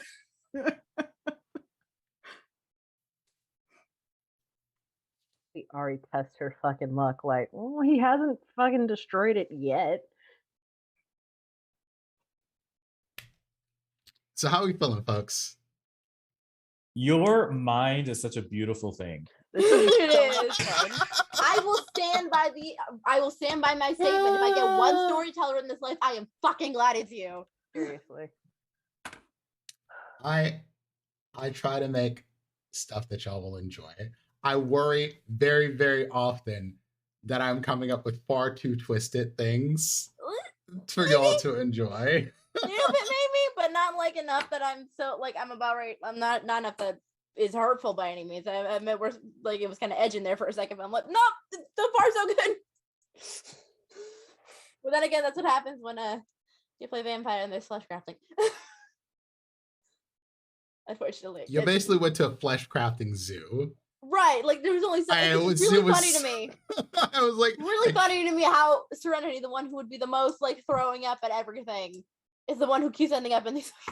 Look, Ari probably tried coming up with every creature ever seen in a medieval manuscript. Those giant snails for riding on? Fuck yes, let's make those. No, yeah, though I'm excited for Serenity to tell you straight up. Hound that's The only got thing I'm going to legs. Mm-hmm. You can absolutely Going- give me going some of with these one of animals that those. would be in the zoo. Give me your twisted thoughts so I can add them to our bestiary. Yeah. Please never Our make that an animal actual thing. compendium. Please don't. If you make that, don't put pictures, please. I beg you. It's just a bunch of a bunch of animals that look like how Victorians did fucking Yeah. the You've seen a animal stuffing. lion I can't before, think of what it's called, but like Bad how they used to taxidermy. taxidermy, yeah, how they used to do Taxidermy, taxidermy, yeah. and those animals look real fucked up all the time. basically that's what made, the zoo like- is. Don't show me these pictures, please. Absolutely I not. won't. I won't. Horror movie Pokemon is what you are Yes. been doing. I mean, that was a lot of what was going on there is horror movie Pokemon. I hate this. I hate this. I hate But this I was also trying to advertising in a fun weave way. in some of the lore and story of the world that's going on too to keep it interesting. No, yeah. But I wanted to, like, the zoo was supposed to be a place of discovery to an extent as well. What is it, Liz? Well, mad science. You know how occasionally there'll be people playing the trumpets with their butt in the margins of old medieval manuscripts? Yeah. I'm not telling you. No, I absolutely not. Probably. That's the band for the zoo, obviously. Ari created bards. That's Anyway, I believe we have stars and wishes to do. Oh Lord. Yeah, Booty stars bards. and wishes. Booty bar. We're gonna ignore that. I'm gonna ignore that with the fiber of my being. You can go first, Ivy. Okay, I will go first. Bard And I can give College multiple. of Toots. I feel like that would be the name for a comedian, like bard subclass. If you actually were to make it a I'm subclass. about to make this a thing now. You done inspired me with awful. Flash crafting is now called bardic inspiration, Stop. or the other way around. Bardic Anyway. inspiration is now called flash crafting. Fartic inspiration. Okay. Ivy? Okay, can we stop? Can we stop now? Can I go? Can I go? Yes. Please go. I keep waiting for y'all to stop talking. Then as I open my mouth, you keep talking. So. Probably not going Um, to happen. Oh man, so many stars. I kind of want to give all of you a star just for the way everything played out. All of you get one. Yeah. Urban Nerd, it's your show. No, yeah. Ari 100% doing what I expected her to do of like, I don't want to make this happen, but I need to know how it happens. So I try not to do that, but then that causes a whole other paradox. And I love seeing that like in her eyes, like, no, there's entirely it's the meme with the lady with all the equations in front of her all the time. And yeah. Katura just like, I mean, like I legit thought Suri would about to get her shit rocked by Katura for a second. Like as soon as like Katura realized what the hell Serenity might have actually gone through in that way, she's like, oh nope, I'm not gonna do that. That's counterproductive. Wishes. And well, I'm not done. Hold on. She was a mom, just saying. She was a mom apparently, which I have actually a wish for. Add that to my list of wishes. What the fuck, Katura? What do you mean you were a mom? That actually makes a lot of sense. But what? Can I know more? Will you tell me more? Eventually, when you're ready. I'm not gonna push it because losing children's a whole hell. I'm not gonna try to touch. And Salvador's just poking the bear anyway. Every time. Almost literally. Almost literally. But very much everyone's saying, like, you will probably die if you go try to fight your future self. And they're just like, I'm going to do it anyway. And we're like, I can't fix that, man. I can't fix that. I can't fight it. What do you want me to do? Also, Prince, always weaving together the masterful stories that I don't know how he connects them all together, yet he does every single goddamn time, and it amazes me to watch him work. And I am forever grateful that he ended up signing up for this whole thing. Like I said, when we were doing thankful shit on Discord,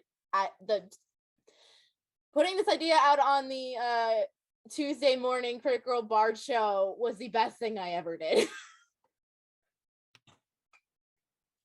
And which is basically, I want to know how I died. That is it. That is like That, and also we got to kind of get back on track with the whole like reason we're here. But then again, that's kind of relative at this point. Well, now we kind of know. Actually, we kind of know. I think about it, because if we stop the thing that made Ari go shitward. I say this all over the world, but she went mad scientist. Was because the Camarilla did some stupid shit, and then she went AWOL, and that helped create the metaverse. I feel like if we just take out that part of the problem, the metaverse might not actually happen. That's all relative. That's all theory, but it's a lead. But I'm curious to see how that plays out. Also, you bet your ass I'm looking for Cal, so I can, if he needs me to mercy end him, I'll mercy end him. Which also, clarification, did me and him ever end up going on that date? We kept talking about it. I don't remember if we did. Nope. Never happened. Yep, just making sure. Because she hit the fan. Right. Fair. Okay, stars and wishes.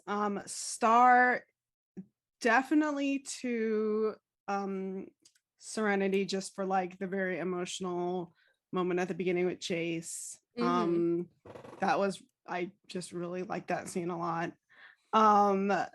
Ari, again, like to Ivy's point, just being like, well, this is just like, no, bitch, stop it right now. Ari was trying to control herself the entire time, and we will acknowledge that effort. I love that struggle between Ari wanting to know and knowing that she probably should not know. And I'm just interested. I like seeing that play out and how it continues to play out. And then Salvador just being like, fuck around and find out all episode. I really enjoyed that a lot. It's fun to have it, because I will say with like Delroy stuff, it pisses me off sometimes, because I'm like, I want you to stay alive, come back. But it's also funny. Finish. You did your stars and wishes. Sorry, I get we gotta close out the show. I know. And then wishes. As much as Katura is not into the idea, like, I want to know what's up with future Salvador. I also am kind of interested in going to see the test tube children, because I think that would be interesting. And just, again, like, I say this every week, but I mean it. Like, I just want to know more about everything that's going on right now. Like, I just need to know more. I want to, like, I know this is just an arc, but I want, like, a whole campaign in this fucking world. Yes, y'all are eventually going to go back to regular time. Yeah. What do you think? Yeah. Hey, Ari's gonna learn time travel just so we as players can keep coming back here. Keep coming back to different futures. Yeah. All right, cool. Juice. That just reminded me, one of my wishes would be maybe present Katura getting into VR is a way of her being able to travel back into this future, which would be pretty dope. As Farah mentioned, that scene with Saran at the beginning was so moving. Even though I had stepped away, I was still listening to it, and I think it maybe felt heavier for me since I wasn't watching it happen. I was just absorbing it through my ears and kind of imagining how the scene would play out. And as a player and as a character, I don't necessarily really know a lot of the history there, but knowing our storyteller and knowing our players, I could tell that was something really significant and important and a really developmental moment for Serenity. So I thought that was really fantastic. Oh gosh, there was something else with, the moment with Katura being vulnerable and sharing a bit about, what was going on with her, in her, when she was live, and sharing a bit about that Salvador is still holding in their mind, trying to, not sure what to do with that, but kind of picked up that there was something there, since some of those pretty insightful wishes. I selfishly, I want to see more of future Salvador, because fucking future Salvador is fucking hot, based on what you described. So I'm like, can I just see more of like future hot me? And I just still, like, nothing is ever going to change. I still want to see like what Ari does with all of this shit. That's going to be a constant. for me. Everyone does, including me. Liz, I mean, all the stars to Prince, because while we keep saying Ari's monsters, I did not come up with those fuckers. I'm gonna come up with some now. There's gonna be some weird, like, chest burster tentacle monster next week. But that was all our wonderful storyteller. So all the stars to him. Yes, I absolutely, granted, Ari doesn't know it yet. Absolutely want to go see future Salvador because that seems dope. Uh, Ari doesn't know about the Katura past information, so I, as a player, am super excited to find out about that because Ari has theories you and would have ideas. some of this in your paperwork, by the way, because it leads to Katura having Yes. volunteered for your experiment. Oh, that's good. That's reassuring.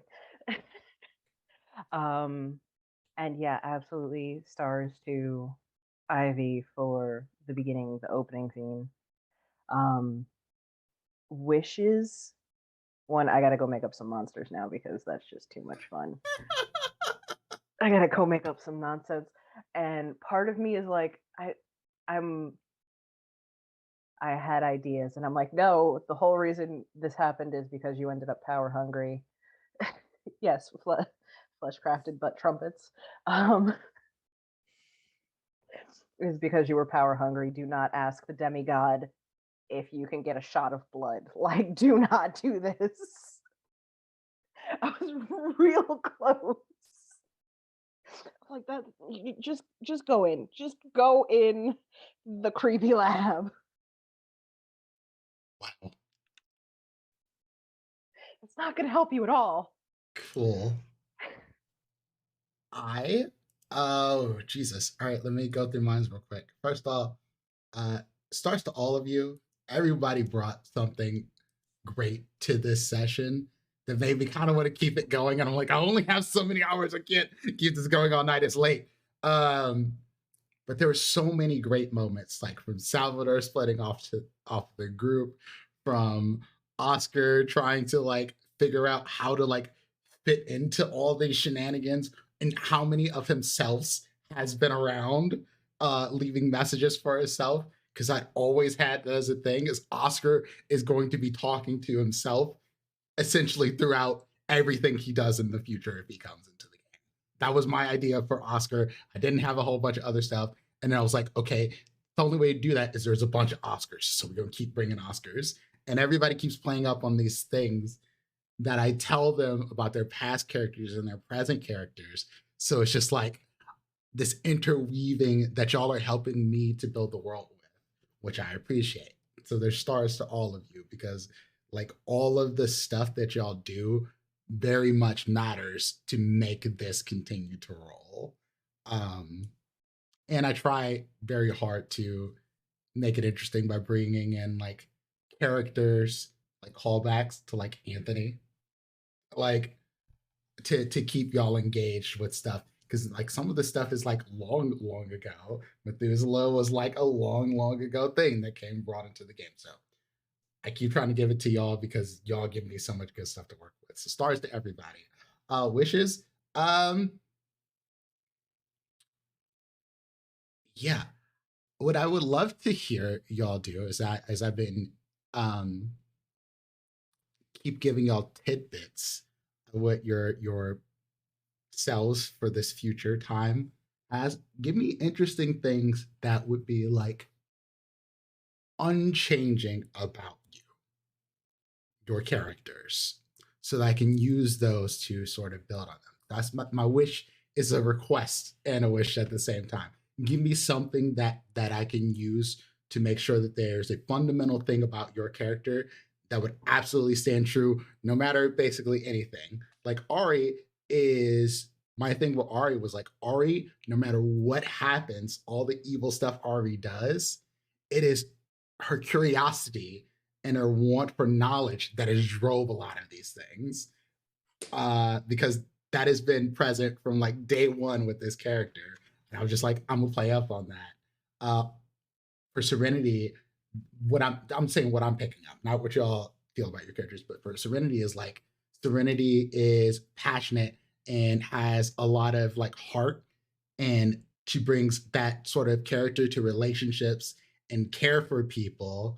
And so this is why I torture Serenity probably most of any person in the game. Yeah, because she cares so much. The easiest emotion to play off of this character. Yeah. I don't mean that to be harmful. Just saying, like, that's the easiest one to play off. No, yeah. If anything, if you need notes on what Serenity probably would have died to, if you wanted my opinion on it, there's no way that woman went out without protecting somebody. Right. Like in my mind, it's like, and also that's another thing that's unchanging, which I can give you most of these notes right now. Yeah. She we'll wait to post. Yeah, sorry. I'm very excited after all of and then Katura likes power and being in control of things. And so the stuff that I try to like mess with Katura is taking away power. That's the thing. Still learning about Salvador. What knobs to twist. But I'm still learning. But we're getting there. I've had a lot more time with everybody else, but I love Salvador as a character. I absolutely love Salvador. Give Salvador the most messy situations and he will be there. Salvador would jump. Salvador's just a messy bitch, okay? And with all the love in the world. I love Salvador. Probably I love them. We kind of needed the sassy, like, we'll fuck around and find out character for a while, because like at least, if anything, we have more interesting stuff to look at on top of everything. And maybe like kind of counterproductive sometimes, but there's more shit. So it's cool. So let's do our sign-offs real quick so we can get people out and about, because we've been going for a long time tonight. So Liz, tell people who you are and where you find you. Sorry, I was muted. I was about to say, like, I am Liz, Fuzzy Slippers 05, wherever you want to find me. Mostly, I am here on Saturdays, obviously, and Wednesdays for our Trauma Team Chronicles, and also on TikTok on occasionally, where I do recaps of our shows. And I have a feeling this one is also going to be a two-parter. All right, cool. Fair. Hi, I'm Fair. You can follow me on Twitter at Fairbear. You can also follow me on Twitch at Fairbear, twitch.tv/Fairbear, where I stream whenever I want. Saturday nights, I am here with these lovely people playing this fuckery of a game that I love so much. But yeah, that's all I have. Just follow me on Twitter for updates and stuff. Ivy, Jesus. You can find me at IVM2757 on Twitter. My Ko-fi is in there. Nerdfriend54 on Twitch. When I do it, actually end up talking in chat. I just end up getting so absorbed in the game I forget to. TikTok is IVM57, which there will be actually some Princess Jackson content coming up. That because unfortunately that got sparked by this one's new by Prince's. Fuck, where am I on the screen? Prince's new show, Camp Apple, which you totally check out when he talks about that. And I do have an Amazon wish list. I actually have that pulled up to send you to add into that event for cosplay things, because that might be easier for some people than Ko-fi. That link, if you give it to me, we'll put it. No, yeah, I have it pulled up for after game. Cool. I just don't want to throw it in the chat right now. So okay. Yeah, that's it. I have no new projects except being here with these lovely people, and maybe one day. That's great. And then did I miss anybody? Juice. I'm Juice, no pronouns, just Juice. You can find me here on Saturdays playing this fabulous game with these folks. On Wednesdays playing Redacted on Cyberpunk Red. Still here of rolling these 20s. And you can find me on Twitter at TheJuiceTM. Excellent day. And that leaves me. I'm Prince, aka Doubles and Dice around the interwebs. You can find me at Doubles and Dice on Twitter, Twitch, Instagram, all that stuff. I stream a variety of things over on my channel. Usually you can find me Friday nights at 5 o'clock for a happy hour, which we have a few drinks, talk about some stuff, random topics, and then maybe play some video games. Last time we just talked for like 6 hours. Outside of that, you can find me over on Carrion Comfort Studios on Tuesdays at 9 p.m. Eastern Time for Camp Half-Blood, which Ivy referenced a little earlier, where I play Zane Hellstrom, son of Hades, who is very much not into being a son of Hades, but you know, you got to deal with who your parents are regardless. It's kind of in the blood. You can also find me Wednesdays on Cyberpunk as Rocker Boy, Andre Big Sexy Guy, rapper extraordinaire, and sometimes hero, even when he doesn't want to be. Like most of the time, he doesn't want to be. But anyway, and then over on Vampire, the Masquerade, Delve into Darkness at Vancouver by Night at 6 p.m. Eastern Time on Vancouver by Night's Twitter channel or Twitch channel. More stuff to come coming in the new year. I'll also be at PAX Unplugged, which is coming up in just a couple of weeks. So come see me there. I have panels that I'll be on, and I'll be running a few games. So come look for me and say what's up. And with that, we're going to call it a night. Thank you all again for being here.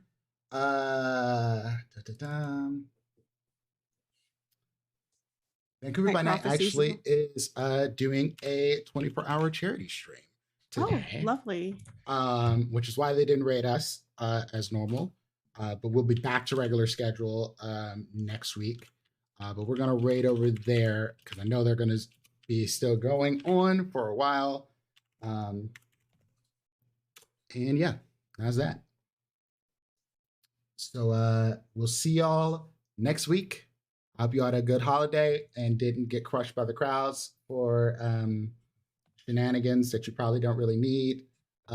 Take care of your families. Take care of yourselves. Don't be douchers. Much love. We out. Don't be flesh crafted butt trumpets. Flesh crafted butt trumpets. That's our next episode name, y'all. We immediately get unsponsored by Roll20. Oh yeah, thank you, Roll20, for the spotlight program. Sorry for the names of our episodes. Come